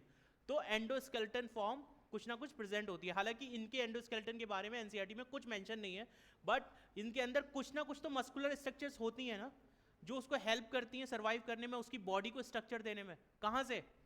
एनेलिडा से। बाकी इन सब में सीलेंट्रेटा से लेके एस्केलमेंथीन्स, राउंड वर्म्स तक क्या नहीं होता, कोई भी एंडोस्केलेटन नहीं होता। कहाँ से स्टार्ट होगा? एनेलिडा से। बहुत बहुत देखो, बहुत इजी टेबल हो गया, इसमें कुछ नहीं है। नीचे एनेलिडा से लेके हेमिकॉर्डेटा तक तो आप मान के चलो यस। बाकी के सीलेंट्रेट से एस्केलमेंथीस तक क्या है? नो, नहीं है उसके अंदर कोई भी, ठीक है। और पोरीफेरा के अंदर स्पेशली क्या बोला गया? स्पाइक्यूल्स और स्पॉन्जिन फाइबर्स होते हैं, ये इंपॉर्टेंट है। क्लियर है कि नहीं? बताओ। अभी तक हमने 3 कैरेक्टरिस्टिक पढ़े, ठीक है। मैं अभी एक बार रिपीट कर देता हूं। सबसे पहला कैरेक्टरिस्टिक पढ़ा हमने हैबिट। हैबिट में हमने पढ़ा पोरीफेरा सीलेंट्रेटा मोस्टली कैसे? मैरीन। कुछ कैसे? Fresh water. फ्रेश वाटर का स्पॉन्जेस का एग्जाम्पल स्पॉन्जिला, सीलेंट्रेटा का एग्जाम्पल हाइड्रा। उसके बाद हमने नेक्स्ट पढ़ा क्या, बताइए? टीनोफोरा। टीनोफोरा कैसे होते थे? Exclusively marine. उनके साथ और कौन एक्सक्लूसिवली मरीन है? इकाइनोडर्मेट्स और हेमिकॉर्डेट्स। हेमिकॉर्डेट्स और आपके पास क्या थे? इकाइनोडर्मेट्स। तो 3 फाइलम आपके कैसे हो गए? Exclusively marine. फिर आपने पढ़ा प्लेटीहेल्मिन्थीज। प्लेटीहेल्मिन्थीज वर्म्स होते हैं, कहाँ होंगे? पैरासाइट होंगे या फ्री लिविंग होंगे, राइट। उसके बाद एस्केलमेंथीज अगेन वर्म्स हैं, लेकिन ये कैसे? एक्वेटिक हो सकते हैं, टेरेस्ट्रियल हो सकते हैं और पैरासाइट हो सकते हैं। उसके बाद बताइए नेक्स्ट, एनेलिडा आम जिंदगी, मतलब एनेलिडा, ऑर्थ्रोपोडा और मोलस्का कैसे? एक्वेटिक हो सकते हैं और टेरेस्ट्रियल हो सकते हैं। नेक्स्ट हमने क्या पढ़ा था? एक्सोस्केलेटन। एक्सोस्केलेटन में मुझे बताइए, एक्सोस्केलेटन हमें किस में मिल रहा था? क्या एक्सोस्केलेटन स्पॉन्जेस में? तो आपके पास एक्सोस्केलेटन बताइए क्या क्या एक्सोस्केलेटन में पढ़ा? सीलेंट्रेटा के अंदर क्या थे? Corals specially, right. बाकी आपने क्या क्या पढ़ा? स्पॉन्जेस में एक्सोस्केलेटन है। उसके बाद आप बताइए, आपके सीलेंट्रेटा का आपने पढ़ लिया। उसके बाद क्या आ गया? टीनोफोरा। टीनोफोरा में नहीं होते। और प्लेटीहेल्मिन्थीज, एस्केलेंथीज। उसके बाद एनेलिडा और ऑर्थोपोडा, ठीक है। ऑर्थोपोडा में कैसे होते थे? उसके बाद मोलस्का में कैसे होते थे? कैलकेरियस होते थे, राइट। उसके बाद हमने क्या पढ़ा नेक्स्ट? इकाइनोडर्मेट्स में कैसे होते थे? कैसी स्किन्स होती थी? स्पाइन स्किन होती थी, ठीक है। तो ये हमने पढ़ा। नेक्स्ट हमने एंडोस्केलेटन की बात की। इसमें मेनली जो आपको याद रखना था, फर्स्ट वाला स्पाइक्यूल्स और स्पॉन्जिन फाइबर्स, राइट। वो किस में होते हैं? पहले ही फाइलम में मिल जाते हैं आपको, पोरीफेरा के अंदर। बाकी आप देखते हो एस्केलमेंथीज तक क्या है? कोई एंडोस्केलेटन नहीं है। प्लेटीहेल्मिन्थीज से जब फर्दर जाएंगे तो हमें स्केलेटन का मतलब बोन से नहीं है हमेशा। स्केलेटन का मतलब है आपका कि कोई ऐसी स्ट्रक्चर जो अंदर से बॉडी को शेप प्रोवाइड करे या जो स्ट्रक्चर प्रोवाइड करे। तो वो कहाँ से सिस्टम स्टार्ट होगा? एनेलिडा से, ठीक है। इतना क्लियर हो गया? चलिए नेक्स्ट आ जाते हैं। बॉडी के डिविजन्स की बात करते हैं, ठीक है। मतलब सेगमेंटेशन। किसकी बात कर रहे हैं? सेगमेंटेशन की बात कर रहे हैं। पोरीफेरा से एस्केलमेंथीज तक नो सेगमेंटेशन। कहां से कहां तक? क्या हुआ बच्चे? अच्छा, कोई नहीं कोई नहीं कोई नहीं कोई नहीं कोई नहीं। सो पोरीफेरा से लेके एस्केलमेंथीज तक कैसा होता है? नो सेगमेंटेशन होता है, राइट। वो सर अगर आप देखो एनेलिडा से, इनको इसलिए क्या बोल रहे हैं? सेगमेंटेड वर्म्स बोल रहे हैं। ये इसमें क्वेश्चन आएगा। फर्स्ट सेगमेंटेशन कौन से फाइलम में आपको देखने को मिलता है? एनेलिडा। मेटामेरिज्म का कॉन्सेप्ट सबसे पहले आप कहां देखेंगे? एनेलिडा में देखेंगे, ठीक है। Distinct segments of metamers. Arthropod already आपने पढ़ा है, क्या क्या होते हैं? हेड, थोरैक्स और एब्डोमेन, राइट। मोलस्क के अंदर ये इंपॉर्टेंट हो जाता है, head, muscular foot and visceral hump. क्या इंपॉर्टेंट हो जाता है? जैसे हमने यहां पढ़ा था हेड, थोरैक्स एंड एब्डोमेन। यहां पर क्या है? मस्कुलर फुट और दूसरा क्या है? Visceral hump. कितने पार्ट हो गए? Head, muscular foot and visceral hump. Clear हुआ? ठीक है। उसके बाद हम आ जाते हैं इकाइनोडर्मेट्स, स्टार लाइक होते हैं। ठीक है, बॉडी हम क्या पढ़ रहे हैं, बॉडी डिवीजन और अपीयरेंस कैसे दिख रहा है वो, राइट। उसके बाद हेमिकॉर्डेट्स में देखें तो प्रोबोसिस, कॉलर, ट्रंक, ये पीसीटी याद रख लो।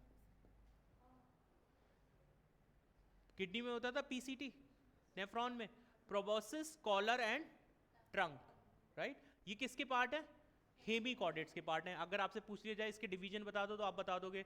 इकाइनोडर्मेट्स में कैसे होते हैं, स्टार शेप्ड होते हैं। उसके बाद मॉलस्क की बात करें तो मॉलस्क में क्या क्या होता था, एक मस्कुलर फुट होता था और विसरल हम्प में होता है और हेड, राइट। तो आपके पास क्या हो गया, हेड हो गया, फुट हो गया। हेड फुट तो आप याद ही रखोगे, हेड और फुट होता है। बीच में जो आपका जो बीच का पोर्शन है बॉडी का, उसको यहाँ क्या बोलते हैं, विसरल हम्प बोलते हैं। उस विसरल हम्प से क्या निकल रहा है, मस्कुलर फुट निकल रहा है। ठीक है, तो आपके पास ये पार्टीशन हो गया। ऑर्थ्रोपोडा का आप ऑलरेडी जानते हो, और ये डिवीजन कहाँ से स्टार्ट हो रहा है, एनेलिडा से स्टार्ट हो रहा है। ठीक है, पोरीफेरा से लेके एस्केलमेंथीज तक कोई भी क्या नहीं है, डिवीजन नहीं है। क्लियर हो गया इतना? उसके बाद सबसे पहले कौन सा फाइलम आ रहा है, ऑर्थ्रोपोडा। उसको आपने ऑलरेडी कॉकरोच कर रखा है, तो हेड, थोरैक्स और एब्डोमेन कर रखा है। मॉलस्क का बताइए कौन कौन सा हो गया, मॉलस्क में कौन कौन सा है, हेड और मस्कुलर फुट और विसरल हम्प। काइनोडर्मेट्स में क्या होता है, स्टार लाइक अपीयरेंस। हेमिकॉर्डेट्स में पीसीटी, क्या क्या, प्रोबोसिस, कॉलर एंड ट्रंक। बताओ इतना याद हो गया? चलो नेक्स्ट आ जाते हैं। उसके बाद बात करते हैं लोकोमोटरी स्ट्रक्चर्स की। कभी अगर भूल भी जाओगे तो आप वर्म्स तक याद रखिए कि ये सारी स्ट्रक्चर्स में कोई स्पेसिफिक लोकोमोटरी स्ट्रक्चर नहीं होती। भाई ये वर्म्स तो हैं ऑलरेडी ऐसे ही मतलब मोबाइल कंडीशन में ऐसे रहेंगे। स्पेसिफिकली जो नेचर इनको जहाँ ले जाना चाहेगा वहाँ चले जाएंगे, लेकिन स्पेसिफिकली कोई लोकोमोटरी ऑर्गन नहीं बन रहा होगा इनके अंदर। कहाँ से कहाँ तक, पोरीफेरा से एस्केलमेंथीज तक, राइट। उसके बाद आ जाते हैं एनेलिडा में। यहाँ पर आपके पास लॉन्गिट्यूडनल और सर्कुलर मसल्स होते हैं, पैरापोडिया और लेटरल अपेंडेजेस भी होती हैं सब में। कुछ ऑर्गेनिज्म में कैसे होते हैं, पैरापोडिया, मतलब जो सरफेस पे एडिशनल जो अपेंडेजेस हैं या एक्सटेंशन है उनको क्या बोल रहे हैं, पैरापोडिया बोल रहे हैं, राइट। तो कहाँ से स्टार्ट हो रहा है, एनेलिडा से स्टार्ट हो रहा है। अभी तक हमने कौन कौन से कैरेक्टरिस्टिक पढ़ लिया, हैबिट, एक्सोस्केलेटन, एंडोस्केलेटन, सेगमेंटेशन और अपीयरेंस। और नेक्स्ट हम क्या पढ़ रहे हैं, लोकोमोटरी ऑर्गन। लोकोमोटरी ऑर्गन में हमने पढ़ा कि पोरीफेरा से लेके एस्केलमेंथीज तक क्या नहीं होता, कोई भी लोकोमोटरी ऑर्गन नहीं मिलता। एनेलिडा में हमें क्या मिलता है, सर्कुलर और लॉन्गिट्यूडनल मसल मिलेंगी। ये मसल्स आपको अपने इंटेस्टाइन में भी मिलती हैं, मतलब एलिमेंट्री कैनाल में भी मिलती हैं। क्यों होंगी, क्योंकि मूवमेंट कराएगा फूड का। तो ये भी एक सर्कुलर स्ट्रक्चर में ही आपका ऑर्गेनिज्म है, ये भी तो मूव करेगा ना। तो इसके लिए क्या दे रखा है, मसल्स दे रखी है, और क्या दे रखे हैं, पैरापोडिया दे रखे हैं। उसके बाद अगर आप देखो ऑर्थोपोड्स के अंदर, इसका तो नाम ही ऑर्थोपोडा है, मतलब इसके अंदर तो ऑलरेडी आपने देखा है कि स्ट्रक्चर्स हैं, तो जॉइंटेड अपेंडेजेस हैं। फिर आपने इससे पहले वाले पार्ट में इसका डिवीजन पढ़ा था। क्या डिवीजन पढ़ा, बॉडी के हमने 3 पार्ट्स पढ़े थे ना मोलस्का में, कौन कौन से, muscular foot, visceral hump and head, right. तो उसमें अगर फुट दे रखा है तो ऑब्वियसली क्या होगा, मस्कुलर फुट, आप रिलेट कर सकते हो। और नेक्स्ट क्या आ गया, इकाइनोडर्मेट्स, वाटर वेस्कुलर सिस्टम। किसके थ्रू मूव करेंगे, वाटर वेस्कुलर सिस्टम के थ्रू। अगर आपसे पूछा जाए कि लोकोमोटरी ऑर्गन बताइए इकाइनोडर्मेट्स का, तो क्या बताएंगे, वाटर वेस्कुलर सिस्टम, ठीक है। और हेमिकॉर्डेट्स में नन। बताइए, तो आपके पास पोरीफेरा से एस्केलमेंथीज प्लस हेमिकॉर्डेट्स में लोकोमोटरी ऑर्गन नहीं है। एनेलिडा में क्या है, मसल्स हैं और पैरापोडिया हैं। ऑर्थोपोडा में क्या है, जॉइंटेड एपेंडेजेस हैं। मोलस्का में क्या है, मस्कुलर फुट है। इकाइनोडर्मेटस में क्या है, वाटर कैनाल सिस्टम। बताओ लोकोमोटरी ऑर्गन समझ आए कि नहीं आए? तो क्या क्या प्रॉपर्टी पढ़ ली, habit, exoskeleton, endoskeleton, body division, appearances और लोकोमोटरी ऑर्गन्स। इतना क्लियर है सबको? अब आ जाते हैं ऐसी चीजों पे जो सब में प्रेजेंट होंगी मतलब ये अब थोड़ा सा कॉम्प्लेक्स होता जाएगा, ठीक है, लेकिन ये एक जगह मिल जाएगा तो आपके लिए थोड़ा सा आसान हो जाएगा, ठीक है। डाइजेस्टिव सिस्टम की बात करते हैं। सबसे पहले अगर हम बात करें पोरीफेरा की, तो डाइजेस्टिव सिस्टम पोरीफेरा में होता है? नहीं होता, सबसे बेसिक वो होगा, डाइजेस्टिव सिस्टम एब्सेंट है, तो डाइजेशन कहाँ होगा? यस एवरीवन प्लीज एंगेज हो जाइए थोड़ा सा, क्योंकि इंपॉर्टेंट चैप्टर है, अगर आप अपनी कन्वर्सेशन में बिजी रहेंगे तो फिर कोई फायदा नहीं होगा, ठीक है? तो प्लीज ऐसा ना करें, ठीक है? इंपॉर्टेंट चैप्टर है, अगर आप इसको थोड़ा सा देख लेंगे ध्यान से तो मुझे लगता है हेल्प हो जाएगा आपको, ठीक है? तो पोरीफेरा में आपके पास क्या होता है? डाइजेस्टिव सिस्टम एब्सेंट होता है, राइट? तो इसके अंदर डाइजेशन कहाँ होगा? इंट्रासेलुलर डाइजेशन होगा, इंट्रासेलुलर मतलब सेल के अंदर डाइजेशन होगा, ठीक है? उसके बाद आ जाते हैं सीलेंट्रेटा में। सीलेंट्रेटा, इसका दूसरा नाम क्या है? निडेरिया। डाइजेस्टिव सिस्टम इनकम्प्लीट है, कैसा है डाइजेस्टिव सिस्टम? ठीक है, तो आपके पास क्या है? डाइजेस्टिव सिस्टम इनसे इनकम्प्लीट है। Mouth on hypostome leading to body cavity, gastrovascular cavity होती है। इनकम्प्लीट का मतलब क्या हुआ कि इसके अंदर एक ही ओपनिंग है, वहीं से एंटर कर रहा है, वहीं से रिलीज हो रहा है, राइट? मतलब फूड अगर आप देखोगे सीलेंट्रेटा में एक ओपन कैविटी है ना, माउथ और एनस वाला कॉन्सेप्ट नहीं है, राइट? तो ये कैसा है? इनकम्प्लीट है। Intra and extra cellular digestion कैसा होता है? इंट्रा और एक्स्ट्रा सेलुलर डाइजेशन। उसके बाद नेक्स्ट आपके पास आ रहा है टीनोफोरा, एक्स्ट्रा सेलुलर और इंट्रा सेलुलर डाइजेशन। सेम जैसे सीलेंट्रेट में हो रहा था वैसे ही किस में हो रहा है? टीनोफोरा में हो रहा है, ठीक है? उसके बाद हम आते हैं प्लेटीहेल्मिन्थीज में। Digestive system with single opening, किसमें? फ्लैट वर्म्स में एक ही ओपनिंग होती है, ठीक है? माउथ और एनस का कोई कॉन्सेप्ट नहीं है, ठीक है? किसमें? डाइजेस्टिव प्लेटीहेल्मिन्थीज की बात कर रहे हैं, पैरासिटिक नेचर में होता है। एक्स्ट्रा सेलुलर डाइजेशन होता है, अगर आप ऑलरेडी किसी ऑर्गेनिज्म के अंदर रहते हो तो आपको फूड सारा डाइजेस्टेड फॉर्म में ही मिल जाता है, तो आप क्या डाइजेस्टिव सिस्टम रखने की कोई जरूरत है आपको? नहीं है। Some forms absorb food directly from body surface, ठीक है? किस में दिखा रहा है? प्लेटीहेल्मिन्थीज में। उसके बाद बात करते हैं राउंड वर्म्स की। Complete alimentary canal with muscular pharynx सबसे पहले किस में मिला? एस्केल्मेंथीज में। ये इंपॉर्टेंट हो जाता है। डाइजेस्टिव सिस्टम की बात कर रहे हैं, एक्स्ट्रा सेलुलर डाइजेशन, जैसे आपने देखा हमारे अंदर एक्स्ट्रा सेलुलर डाइजेशन होता है, इंट्रा सेलुलर? इंट्रा सेलुलर कौन से सेल के अंदर? डाइजेशन कौन से सेल में हो रहा है हमारे?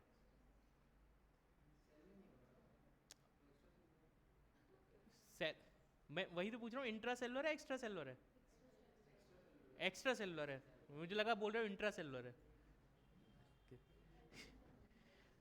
तो एस्केल्मेंथीज कैसा होता है? एस्केल्मेंथीज के अंदर कैसा हो रहा है? कंप्लीट डाइजेस्टिव ट्रैक्ट है आपके पास, उसके अंदर डाइजेशन हो रहा है, एक्स्ट्रा सेलुलर डाइजेशन है।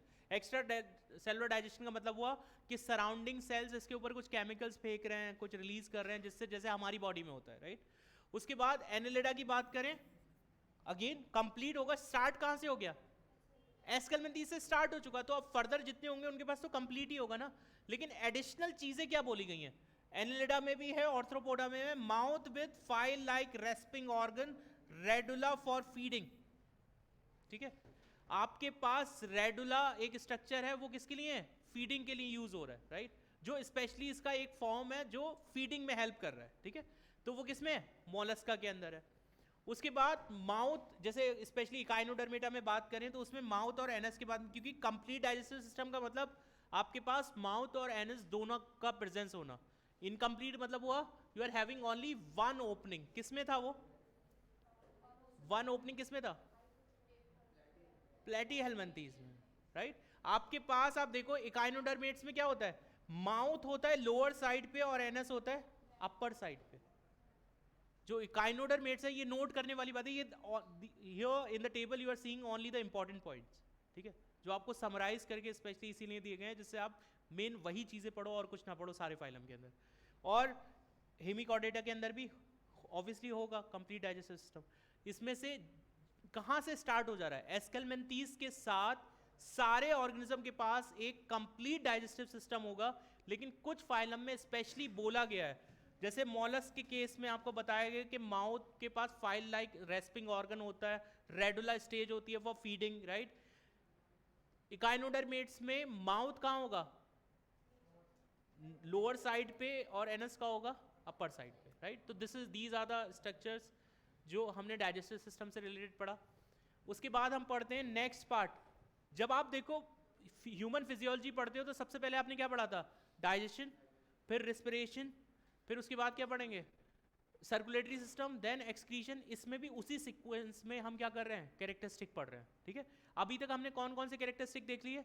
सबसे पहले देखा habitat, second exoskeleton, third endoskeleton, body appearance, next उसके बाद मेटामराइजेशन, मतलब जो बॉडी अपीयरेंस का हमने वो देखा था, नेक्स्ट लोकोमोटरी ऑर्गन, उसके बाद हमने पढ़ा डाइजेशन। अभी हम कौन से पे आ गए?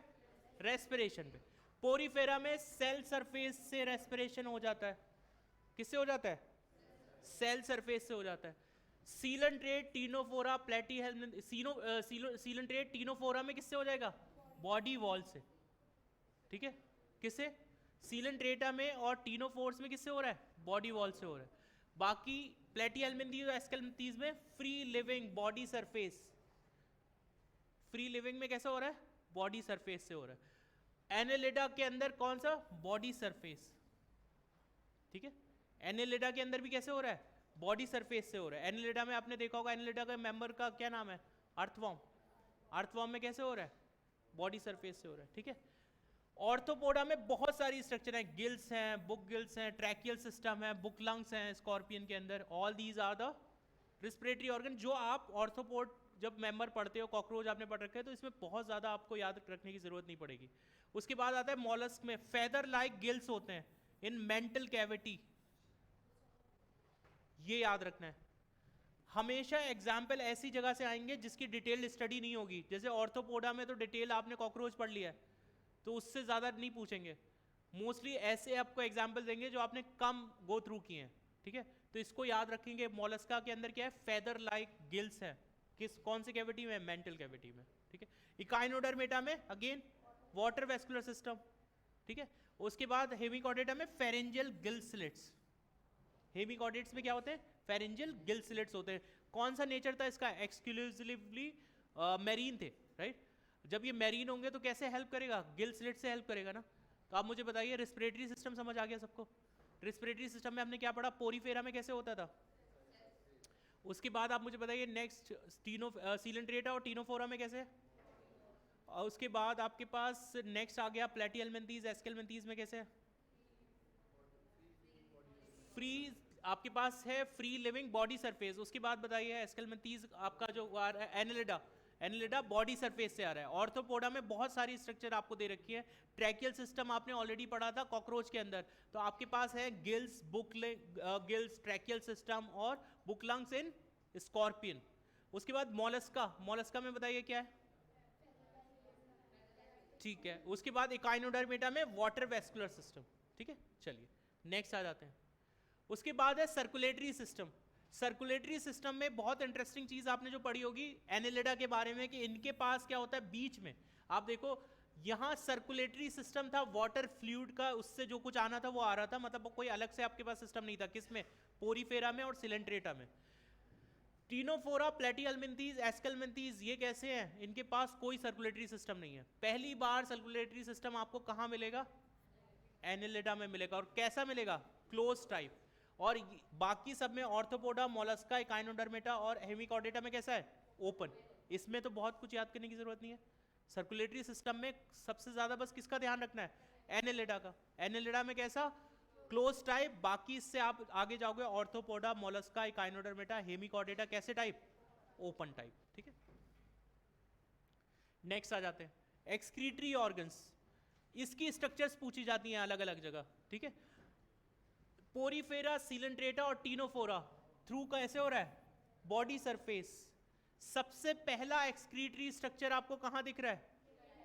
प्लेटीहेल्मिन्थीज में। नाम क्या होता है? Flame cells. इनको प्रोटोनेफ्रीडिया भी बोलते हैं, ठीक है। क्या बोलते हैं? प्रोटोनेफ्रीडिया। कहां मिल रहा है? प्लेटीहेल्मिन्थीज में, ठीक है। उसके बाद है नेक्स्ट एस्केल्मिन्थीज में excretory tube open through the excretory पोर। इसमें कोई ऐसा कोई स्ट्रक्चर का नाम नहीं दे रखा है। एनेलिडा में आपके पास होता है स्पेशल स्ट्रक्चर जिनका नाम होता है नेफ्रीडिया। ऑर्थोपोडा आपको ऑलरेडी पता है। नेफ्रीडिया भी बहुत कॉमनली आपने सुना होगा। मैल्फिजियन ट्यूब्यूल्स आपने सुने हैं। मोलस्का के अंदर गिल्स होते हैं। इकाइनोडर्मेटा में आप ऑलरेडी एक्सक्लूसिवली जब मरीन हैं तो आपके पास, आपको पता है वाटर बहुत ज़्यादा प्लेंटी अमाउंट में है, तो एक्सक्रीटरी ऑर्गन आप अवॉइड कर रहे हो, ठीक है। तो इसके पास नहीं है। इसमें क्या है, प्रोबोसिस ग्लैंड, ये इंपॉर्टेंट है। हेमिकॉर्डेट्स के अंदर एक्सक्रीटरी ऑर्गन कौन सा है, प्रोबोसिस ग्लैंड।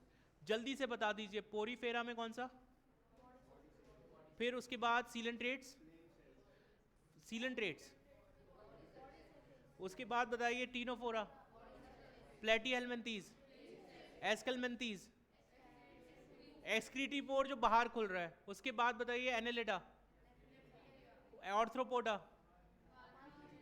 ऑर्थ्रोपोडा के बाद मोलस्का, उसके बाद मुझे बताइए इकाइनोडर्मेट्स, इकाइनोडर्मेट्स में नहीं तो हेमिकॉर्डेट्स में प्रोबोसिस ग्लैंड, राइट। चलिए नेक्स्ट आ जाते हैं। नर्वस सिस्टम पोरीफेरा के अंदर नहीं है। सीलेंट्रेट्स के अंदर अगर आप बात करेंगे, न्यूरॉन्स एपियर होते हैं। आपसे पूछा जाएगा सबसे पहले न्यूरॉन्स कहाँ एपियर हुए, हाइड्रा के अंदर, ठीक है। तो सबसे पहले वाला फाइलम जिसके अंदर न्यूरॉन्स डेवलप हो रहे हैं कौन सा, हाइड्रा। उसके बाद टीनोफोरा, प्लेटीहेलमिन्थीज, एस्केलमिन्थीज में सब में होगा, लेकिन अभी हम बात करेंगे कि कहाँ आके अरेंज हो जाती है स्ट्रक्चर, वो मिलेगा आपको एनेलिडा, ऑर्थोपोडा में। ये आपने ऑलरेडी कॉकरोच में पढ़ा था, गैंग्लियन वाला स्ट्रक्चर पढ़ा था, पेयर्ड फॉर्म में था, राइट। तो वो कैसे हैं, paired ganglia with double ventral nerve cord, PGDVN ऐसे करके कुछ आप लिख सकते हो शॉर्ट फॉर्म। पीजीडीएवी एक कॉलेज है वैसे, ठीक है, तो उससे भी आप याद रख सकते हो अगर आपको करना है। तो पेयर्ड गैंग्लिया है with what, double ventral nerve cord, right. ये किस में होते हैं दोनों, एनेलिडा में और ऑर्थोपोडा में। मोलस्का, इकाइनोडर्मेटा और हेमिकॉर्डेटा, एक बार चीज आ गई तो सब में ही होगा फिर। लेकिन जो स्पेशल स्ट्रक्चर है जो नाम के साथ दे रखी है वो किस में दे रखी है, एनेलिडा और ऑर्थोपोडा में। नर्वस सिस्टम क्लियर हो गया, सर्कुलेटरी एक्सक्रीटरी सिस्टम सबको क्लियर हो गया। चलिए नेक्स्ट आते हैं। यस बच्चा, इकाइनोडर्मेटा में बच्चा, इकाइनोडर्मेटा में होगा और प्लस पोरीफेरा में भी होगा। किसका, वेस्कुलर में, इसमें किस में देख रहे हो, नर्वस सिस्टम की बात कर रहे हो। वाटर कैनाल सिस्टम आपके पास उसमें भी है, पोरीफेरा में भी है और इकाइनोडर्मेटा में भी है, दोनों फाइलम में है। उसके बाद आ गए आपके पास sense organs. Sense organ as such Porifera से एस्केलमिन्थीज तक आपको सेंस ऑर्गन की रिक्वायरमेंट नहीं है एज सच, ठीक है। एस्केलमिन्थीज आपको पता है पैरासाइट की फॉर्म में होगा या बहुत ऐसे फॉर्म में, फ्रेजाइल फॉर्म में, जहां आप बहुत ज्यादा सेंसेस की आपको रिक्वायरमेंट नहीं है, ठीक है। सबसे पहले सेंस ऑर्गन्स आपको कहां दिख रहे हैं, एनेलिडा के अंदर, ठीक है। ऑर्थ्रोपोडा आपने ऑलरेडी पढ़ा, आईज सिंपल कंपाउंड, एंटीना होते हैं, स्टेटोसिस्ट होता है बैलेंसिंग के लिए। किसके अंदर, ऑर्थ्रोपोडा के अंदर। स्टार्टिंग कहां से हो रही है, एनेलिडा से। मोलस्का के अंदर क्या होते हैं, टेंटिकल्स, इकाइनोडर्मेटा और हेमिकॉर्डेटा में भी प्रेजेंट होते हैं। इज इट क्लियर, ठीक है। ये सेंसरी ऑर्गन हो गए। उसके बाद हम आ जाते हैं एसेक्सुअल रिप्रोडक्शन पे। सेक्सुअल रिप्रोडक्शन एक एडवांस फीचर है। तो एसेक्सुअल रिप्रोडक्शन नीचे के जितने ग्रुप होंगे उसमें आप देखो स्पॉन्जेस क्या दिखाते हैं, फ्रेगमेंटेशन, गैम्यूल फॉर्मेशन, राइट। सीलेंट्रेटा क्या दिखा रहे हैं, बडिंग। स्टीनोफोरा के अंदर नहीं होता, ये पूछ लेंगे बीच में से। टीनोफोरा के अंदर क्या नहीं होगा, एसेक्सुअल रिप्रोडक्शन नहीं होगा, ठीक है। प्लेटीहेलमिन्थीज में हाई रीजनरेशन कैपेसिटी होती है, प्लेनेरिया का केस आपने पढ़ा होगा, वो भी किस में आता है, एसेक्सुअल रिप्रोडक्शन में आता है। एस्केलमिन्थीज में, बाकी अगर आप एसेक्सुअल रिप्रोडक्शन का देखोगे तो यहां लेस, राइट, ना के बराबर, राइट। बाकी आप सेक्सुअल, जैसे ही आप एडवांस हो जाते हो तो you will be going for the sexual reproduction, वो देख लेते हैं। सेक्सुअल रिप्रोडक्शन में अगर आप देखें पोरीफेरा के अंदर, मतलब एक तो आपके पास हो गई कंडीशन, एसेक्सुअल रिप्रोडक्शन देखा वो प्रेजेंट था, सेक्सुअल भी प्रेजेंट है, ठीक है। कैसे होते हैं, हर्माफ्रोडाइट्स। व्हाट डज इट मीन, हर्माफ्रोडाइट्स, तीन चीजें आप याद कर लो, HMB। इसका मतलब क्या है, हर्माफ्रोडाइट, मोनोइशियस और बाइसेक्सुअल, तीनों एक ही चीजें हैं। क्या मतलब, हर्माफ्रोडाइट, मोनोइशियस और बाइसेक्सुअल, तीनों का मतलब क्या हुआ कि एक ही ऑर्गेनिज्म के अंदर क्या क्या है, दोनों सेक्स ऑर्गन है, मेल और फीमेल दोनों सेक्स ऑर्गन है। तो HMB याद रखेंगे, तीनों का मतलब एक ही होता है, ठीक है। सो ये कैसे होते हैं, हर्माफ्रोडाइट होते हैं। सीलेंट्रेट में सेक्सुअल रिप्रोडक्शन प्रेजेंट होगा, टीनोफोरा प्लेटीहेल्मिन्थीज में प्रेजेंट होगा, हर्माफ्रोडाइट होंगे। ठीक है, इसमें हर्माफ्रोडाइट क्यों नहीं लिखा है, क्योंकि इसमें चांसेस है कि अलग अलग भी हो जाए ऑर्गेनिज्म, राइट। उसके बाद एस्केलमेंथीज में डिस्टिंक्टली डायोशियस। डायोशियस क्या हो गया, मोनोशियस का मतलब हुआ एक ही में हो गया, तो डायोशियस का मतलब हो गया ऑब्वियसली कि दोनों जेंडर अलग हो गए, राइट, या इंडिविजुअल अलग हो गए। उसके बाद एनिलिडा, ऑर्थ्रोपोडा, मोलस्का में ये तो एडवांस है ही, राइट। तो इसमें ये भी हो सकता है कि एक साथ भी हो, और मोनोशियस भी हो सकते हैं और डायोशियस भी हो सकते हैं, राइट। तो वो एनिलिडा से लेके ऑर्थ्रोपोड हेमिकॉर्डेटा तक वो सीन है, मतलब हो भी सकता है, मोनोशियस भी हो सकता है, डायोशियस भी। तो उसको देख लेते हैं एक बार, किसमें मोनो है किसमें डाई है। जो पिछला वाला स्लाइड था उसको फर्दर एक्सटेंशन आप मान सकते हो, ठीक है। अब हम सेक्सुअल रिप्रोडक्शन में मूव किए। अभी तक हमने देखा था कि जो नीचे वाले हम फाइलम देख रहे थे एनिलिडा से, इसमें मोनोशियस किस केस में मिलता है, ये एग्जाम्पल पूछ सकते हैं, इंपॉर्टेंट है। मोनोशियस का केस किसमें, अर्थवर्म एंड लीच, किसमें, अर्थवर्म और लीच। और डायोशियस निरीस में, एक्वेटिक फॉर्म। ये बहुत इंपॉर्टेंट है, जो टर्म मैं आपको बोल रहा हूं ये मोस्टली इन्हीं में से आने वाला है। एनिमल किंगडम हम फिनिश कर रहे हैं, लेकिन इस तरीके से नहीं कर रहे हैं, कोशिश यही है कि आपको ज्यादा से ज्यादा समझ आए, समराइज फॉर्म में मिले, ठीक है। ऑर्थ्रोपोडा में कैसे होते हैं, मोस्टली डायोशियस। मोलस्का में यूजुअली डायोशियस। और हेमिकॉर्डेटा और आपके इकाइनोडर्मेटा में कैसे होते हैं, आपके पास डायोशियस है, राइट। तो मोस्टली आपको देखोगे डायोशियस मिलेंगे, लेकिन कुछ कुछ केसेस आपको कैसे मिल सकते हैं, मोनोशियस के भी मिल सकते हैं, ठीक है। तो जैसे जैसे आप हायर ऑर्गेनिज्म के साइड जाते हो, वैसे वैसे ऑर्गेनिज्म सेपरेट हो जाते हैं। एक ही ऑर्गेनिज्म के अंदर कम मिलता है, और अगर मिलता भी है तो मैचुरेशन अलग अलग टाइम पे होता है, जिससे दो ऑर्गेनिज्म की, आपको दो इंडिविजुअल की रिक्वायरमेंट होती ही होती है, ठीक है। चलिए नेक्स्ट आ जाते हैं। उसके बाद आता है नेक्स्ट इज फर्टिलाइजेशन। पोरीफेरा में फर्टिलाइजेशन कैसा हो रहा है, इंटरनल। इंटरनल फर्टिलाइजेशन हो रहा है, जो आपकी कैविटी बनी है उसी के अंदर गैमीट्स का फ्यूजन हो रहा है। सीलेंट्रेट टीनोफोरा में एक्सटर्नल, टीनोफोरा में और आपके सीलेंट्रेट्स के अंदर कैसा हो रहा है, एक्सटर्नल हो रहा है, ठीक है। उसके बाद आपका प्लेटीहेल्मिन्थीज, एस्केलमेंथीज इंटरनल। बाकी के फाइलम एनिलिडा से लेके हेमिकॉर्डेटा तक इंटरनल हो सकता है, एक्सटर्नल हो सकता है, ठीक है, स्पेसिफिक नहीं है, ठीक है। तो जो केसेस मेंशन किए गए हैं स्पेशली आपके पास इन 5 फाइलम के लिए मेंशन किए गए हैं एनसीईआरटी में, तो इन 5 से ही पूछेगा, ठीक है। पोरीफेरा से आपके एस्केलमेंथीज तक पूछा गया। बाकी में रैंडमली जब आप एक फाइलम पे जाओगे इंडिविजुअली, तो वहां आपको दिखाया जाएगा क्या पूछा गया है। लेकिन ये एक समराइज है जिसमें आपको बोला गया है, स्पेशली इन जगहों पे मेंशन किया गया है कि यहाँ क्या होता है, फर्टिलाइजेशन इंटरनल है क्या एक्सटर्नल है। पोरीफेरा में कैसा है, इंटरनल है। सीलेंट्रेटा और टीनोफोरा में कैसा है, एक्सटर्नल है, राइट। प्लेटीहेल्मिन्थीज, एस्केलमेंथीज के केस में क्या देख रहे हैं, इंटरनल है, ठीक है। चलिए नेक्स्ट आ जाते हैं। उसके बाद डेवलपमेंट की बात करते हैं। डेवलपमेंट का मतलब हो गया कि कैसे बॉडी का डेवलपमेंट हो रहा है, जो इंडिविजुअल है। फर्टिलाइजेशन आपने देख लिया, उसके बाद ऑब्वियसली डेवलपमेंट ही होगा, राइट। तो डेवलपमेंट में पोरीफेरा में कैसा होता है, इनडायरेक्ट, जहां लार्वा बन रहे हैं। लार्वा कैसा होता है, आपसे पूछा जाएगा पोरीफेरा का लार्वा कैसा होता है, that is a motile one, right. Morphologically distinct from, characteristic पूछे जाएंगे पोरीफेरा के लार्वा के। दो प्रॉपर्टी याद रखनी है, मोटाइल होता है और मॉर्फोलॉजिकली अडल्ट से कैसा होता है, डिफरेंट होता है, डिस्टिंक्ट होता है, राइट। सीलेंट्रेटा में कैसा, इनडायरेक्ट और डायरेक्ट। ऐसा भी हो सकता है कि लार्वी फॉर्म बने और ऐसा भी हो सकता है कि ना भी बने, ठीक है। उसके बाद आते हैं टीनोफोरा में इनडायरेक्ट स्पेसिफिकली। प्लेटीहेल्मिन्थीज में indirect through many larval stage. इसमें भी बहुत सारे पैरासिटिक फॉर्म में देखोगे आपके लार्वल स्टेज बनेंगे। एस्केलमेंथीज में indirect, direct, young one resemble the adult. इसको कंपेयर करिए इसके साथ। एस्केलमेंथीज में आपसे पूछा जाएगा ऐसे फाइलम का नाम बताइए जिसके अंदर लार्वल स्टेज अडल्ट स्टेज से मैच करती है, ठीक है।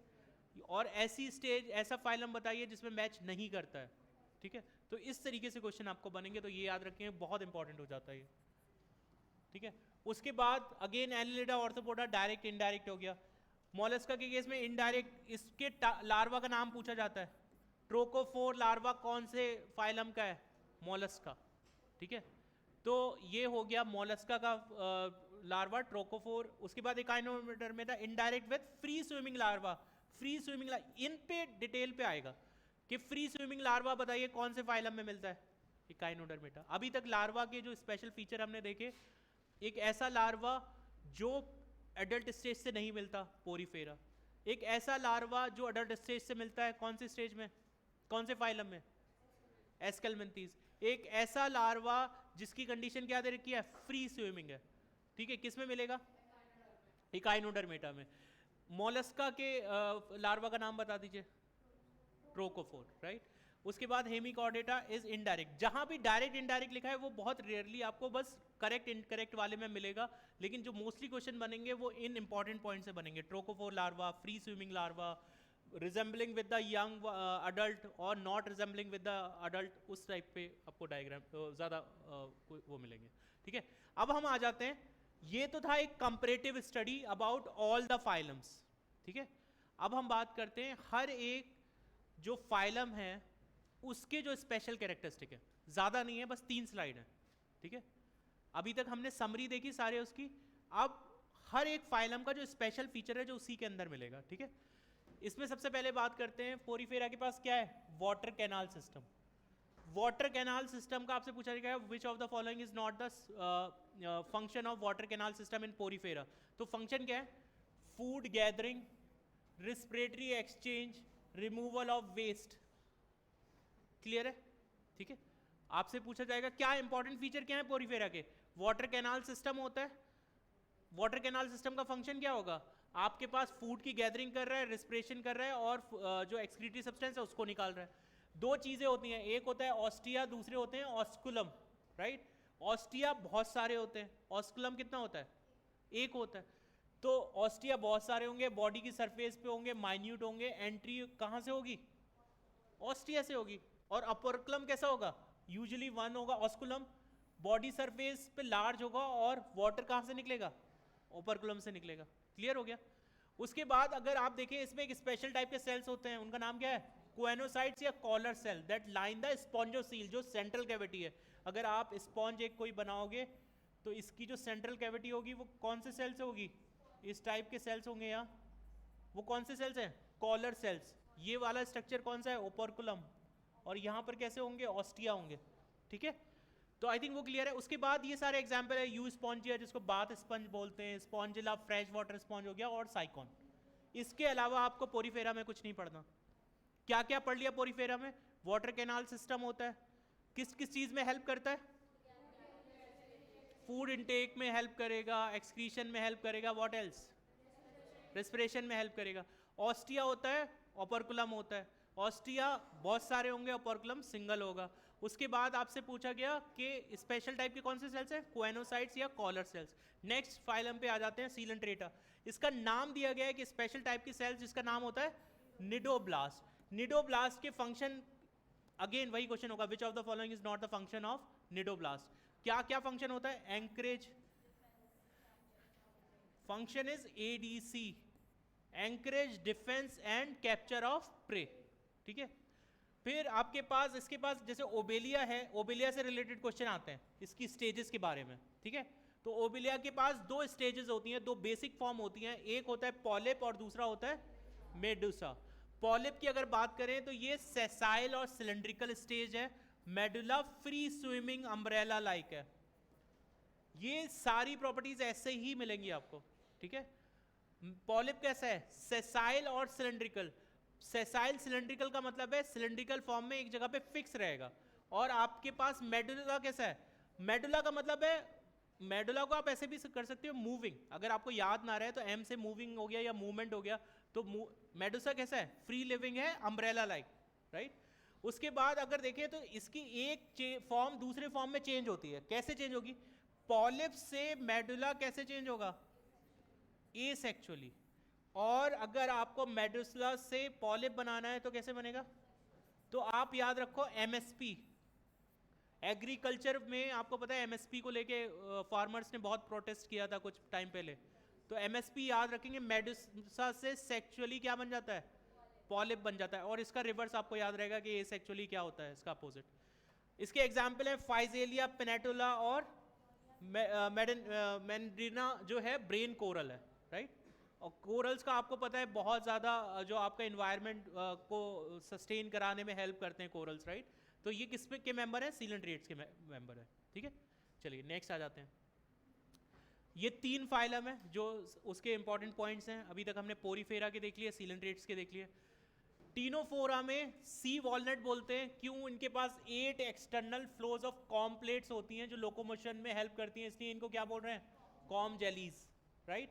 आपने देखा होगा ये एक राउंड सा स्ट्रक्चर है, यहाँ से कुछ ऐसे लाइंस होती हैं, राइट। तो वो क्या है? कॉम जेलीज है। इसमें एक फिनोमिना होता है बायोल्यूमिनेसेंस का, property of emitting light, example है टीनोप्लाना, ठीक है। ये किसका कैरेक्टरिस्टिक है? टीनोफोरा का। इससे ज्यादा नहीं पढ़ना है इसमें।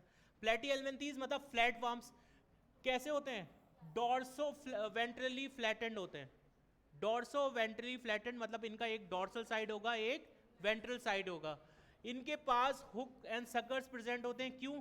क्योंकि इनको एज अ पैरासिटिक नेचर है। समीर, पैरासिटिक नेचर है तो पैरासिटिक नेचर इनका हेल्प करेगा बॉडी में प्रेजेंट रहने में और अपना न्यूट्रिशन लेने में, राइट। कोई भी ऑर्गेनिज्म होगा उसके इंटेस्टाइन को क्या करेंगे? हुक के थ्रू वहां ज्वाइन कर जाएंगे और न्यूट्रिशन लेते रहेंगे। नेक्स्ट है आपके पास, इसमें एग्जाम्पल आप देख सकते हो प्लेटीहेल्मिन्थीज में क्या आ गया? टेपवर्म फैशियोला किसका एग्जाम्पल है? प्लेटीहेल्मिन्थीज का एग्जाम्पल है। उसके बाद आपके पास एस्केल्मिन्थीज राउंड वर्म आ गए, सर्कुलर होते हैं। ये फ्लैट है तो ये कैसे हैं? सर्कुलर है। इसमें this is the first one with organ system level of organisation. Tissue level of organisation पे पहला कौन था? Tissue Coelenterata. सीलेंट्रेटा सबसे पहला सेलुलर लेवल था, उस पे फिर दोनों टिश्यू पे आ गए थे ना। कौन कौन से? रेडियल सिमेट्री के साथ आपके पास सीलेंट्रेटा और टीनोफोरा। ये पहला ग्रुप है एस्केल्मिन्थीज। अब देखिए इसके बाद क्या आ गया? प्लेटीहेल्मिन्थीज आ गया। अब उसको छोड़ के हमारे पास क्या है? एस्केल्मिन्थीज, जिसके पास क्या होता है? Organ system of level of organisation. ये इंपॉर्टेंट है। फीमेल्स लॉन्गर देन मेल होती हैं और पोस्टीरियर एंड कर्व होता है मेल में। किसका एग्जाम्पल इसमें आप देखोगे? एस्केरिस राउंड वर्म है, वुचेरिया, एलिफेंटिएसिस हो जाती है इससे, राइट। तो ये एग्जाम्पल किस में आ रहे हैं? एस्केल्मिन्थीज में। ये कैसे हैं? राउंड वर्म्स हैं। फीमेल्स कैसी होती हैं? मेल से लॉन्ग होती हैं। और मेल कैसा? पोस्टीरियर एंड का कैसा होता है? कर्व होता है। उसके बाद आपके पास 2 फाइलम, एनेलिडा और ऑर्थ्रोपोडा। एनेलिडा में क्या पढ़ना है? First one with the metameric segmentation and true coelom. सबसे पहला ट्रू सीलोम किस में मिल रहा है? एनेलिडा में मिल रहा है और इसमें मेटामेराइजेशन भी है, ठीक है। एग्जाम्पल फेरेटिमा, डिकम्पोजर होते हैं निरीज और हिरोडिनेरा। लीच जो आपने सुना है, right, that is coming into the आपके पास एनेलिडा में, सेगमेंटेड ऑर्गेनिज्म है। ऑर्थ्रोपोडा की बात करते हैं, बहुत ज्यादा इस फाइलम में जो कैरेक्टरिस्टिक्स थे वो हमने ऑलरेडी देख लिए हैं कंपैरिजन में। अब कुछ पढ़ने वाली चीज है तो इकोनॉमिकली इंपॉर्टेंट ऑर्गेनिज्म की बात करें, आपसे पूछा जाएगा इसमें से विच of the following arthropod is not economically important. ये नाम दे दिए जाएंगे तो उनको याद रखना है, एपिस, बॉम्बिक्स एंड लैक्सिफर, ठीक है। उसके बाद है आपके पास वेक्टर्स, आपको पता है एनाफ्लीज हो गया, डेंगी हो गया, राइट। तो आपके पास क्यूलेक्स हो गया। Living fossil Limulus, living fossil है लिमुलस। उसके बाद आपके पास ग्रिगेरियस पेस्ट है लोकस्टा, ठीक है। और ये दूसरे कुछ एग्जाम्पल हैं, scorpion, prawn, locusta, all these are coming into the arthropoda. Last आपके पास कंपैरिजन का एक स्लाइड है, this is the last one. Mollusca कैसे होते हैं? Soft and spongy layer of skin forms a mantle over the visceral hump. हमने body की स्ट्रक्चर देखी थी, 3 पार्ट में डिवाइड थी। क्या क्या पार्ट थे वो? ठीक है। इसमें आप देखोगे स्पेस बिटवीन हम and mental is called mantle cavity. अब इसके एग्जाम्पल हैं, इसमें से स्पेशली आपका ये बहुत पूछा जाता है, ये एग्जाम्पल दिए जाएंगे, काइटॉन या चिटॉन, राइट। ये एग्जाम्पल आपको दे दिया जाएगा, बहुत इसके बारे में पूछा जाता है तो ये याद रखिएगा। पिंकटेडा दे दिया जाता है ये, ठीक है। तो ये आपको मिलेगा। ऑक्टोपस के बारे में आप जानते हो, it belongs to the mollusca, devil fish बोलते हैं, ब्लू कलर होता है because of the haemocyanin pigment, right. उसके बाद आपके पास पायला है, समीर बच्चे, और आपका क्या नाम है बेटा? आर्यन। ये सारा ही नाम शाहरुख खान के रख रखे हैं। आर्यन भी है, राज भी है, और फिर तुम फिर वही हरकत कर रहे हो आर्यन वाली, हाँ। मतलब देर हो गई ना, काफ़ी टाइम हो गया, तो अगर नहीं आपको लग रहा है कि वर्थ नहीं है तो we can end it here right now. बता दो अगर ऐसा है तो कर देते हैं, ठीक। इंपॉर्टेंट है बच्चे, इसलिए ये आपको समराइज करके, बिलीव मी मैंने इसमें बहुत टाइम लगा के आपको ये समराइज करके बना के दिया है, ठीक है। और अगर आप ऐसे करोगे तो फिर अच्छा थोड़ी लगता है। चलो नेक्स्ट है इकाइनोडर्मेटा। मेनली इसमें क्या है, वाटर वेस्कुलर सिस्टम है। वाटर वेस्कुलर सिस्टम आपको और कहाँ मिल रहा था, पोरीफेरा के अंदर भी मिल रहा था। कैलकेरियस ऑसिकल्स थे, ये भी हमने पढ़ा था ऑलरेडी, अपने फीचर्स में कंपेयर कर लिया। ये इसके एग्जाम्पल्स हैं, तो एग्जाम्पल याद करना जरूरी है सबके, ठीक है। उसके बाद है लास्ट हेमिकॉर्डेटा। इसमें रूडिमेंट्री स्टोमोकॉर्ड होती है। Stomochord is similar to the जो नोटोकॉर्ड की हम बात कर रहे हैं, राइट। तो उसमें रूडिमेंट्री है, किसके अंदर, हेमिकॉर्डेटा के अंदर, इसीलिए इसको बाहर रखा है, ठीक है। उसके बाद आपके सब फाइलम में पहले किसके पे था, कॉर्डेटा के अंदर, अभी कैसा है, एक अलग फाइलम बना दिया है। इसका एग्जाम्पल है बेलेनोग्लॉसिस या Saccoglossus. So that's all for today, thank you everyone. आपने ये सारा अच्छे से सुना, काफ़ी सारे लोग बीच में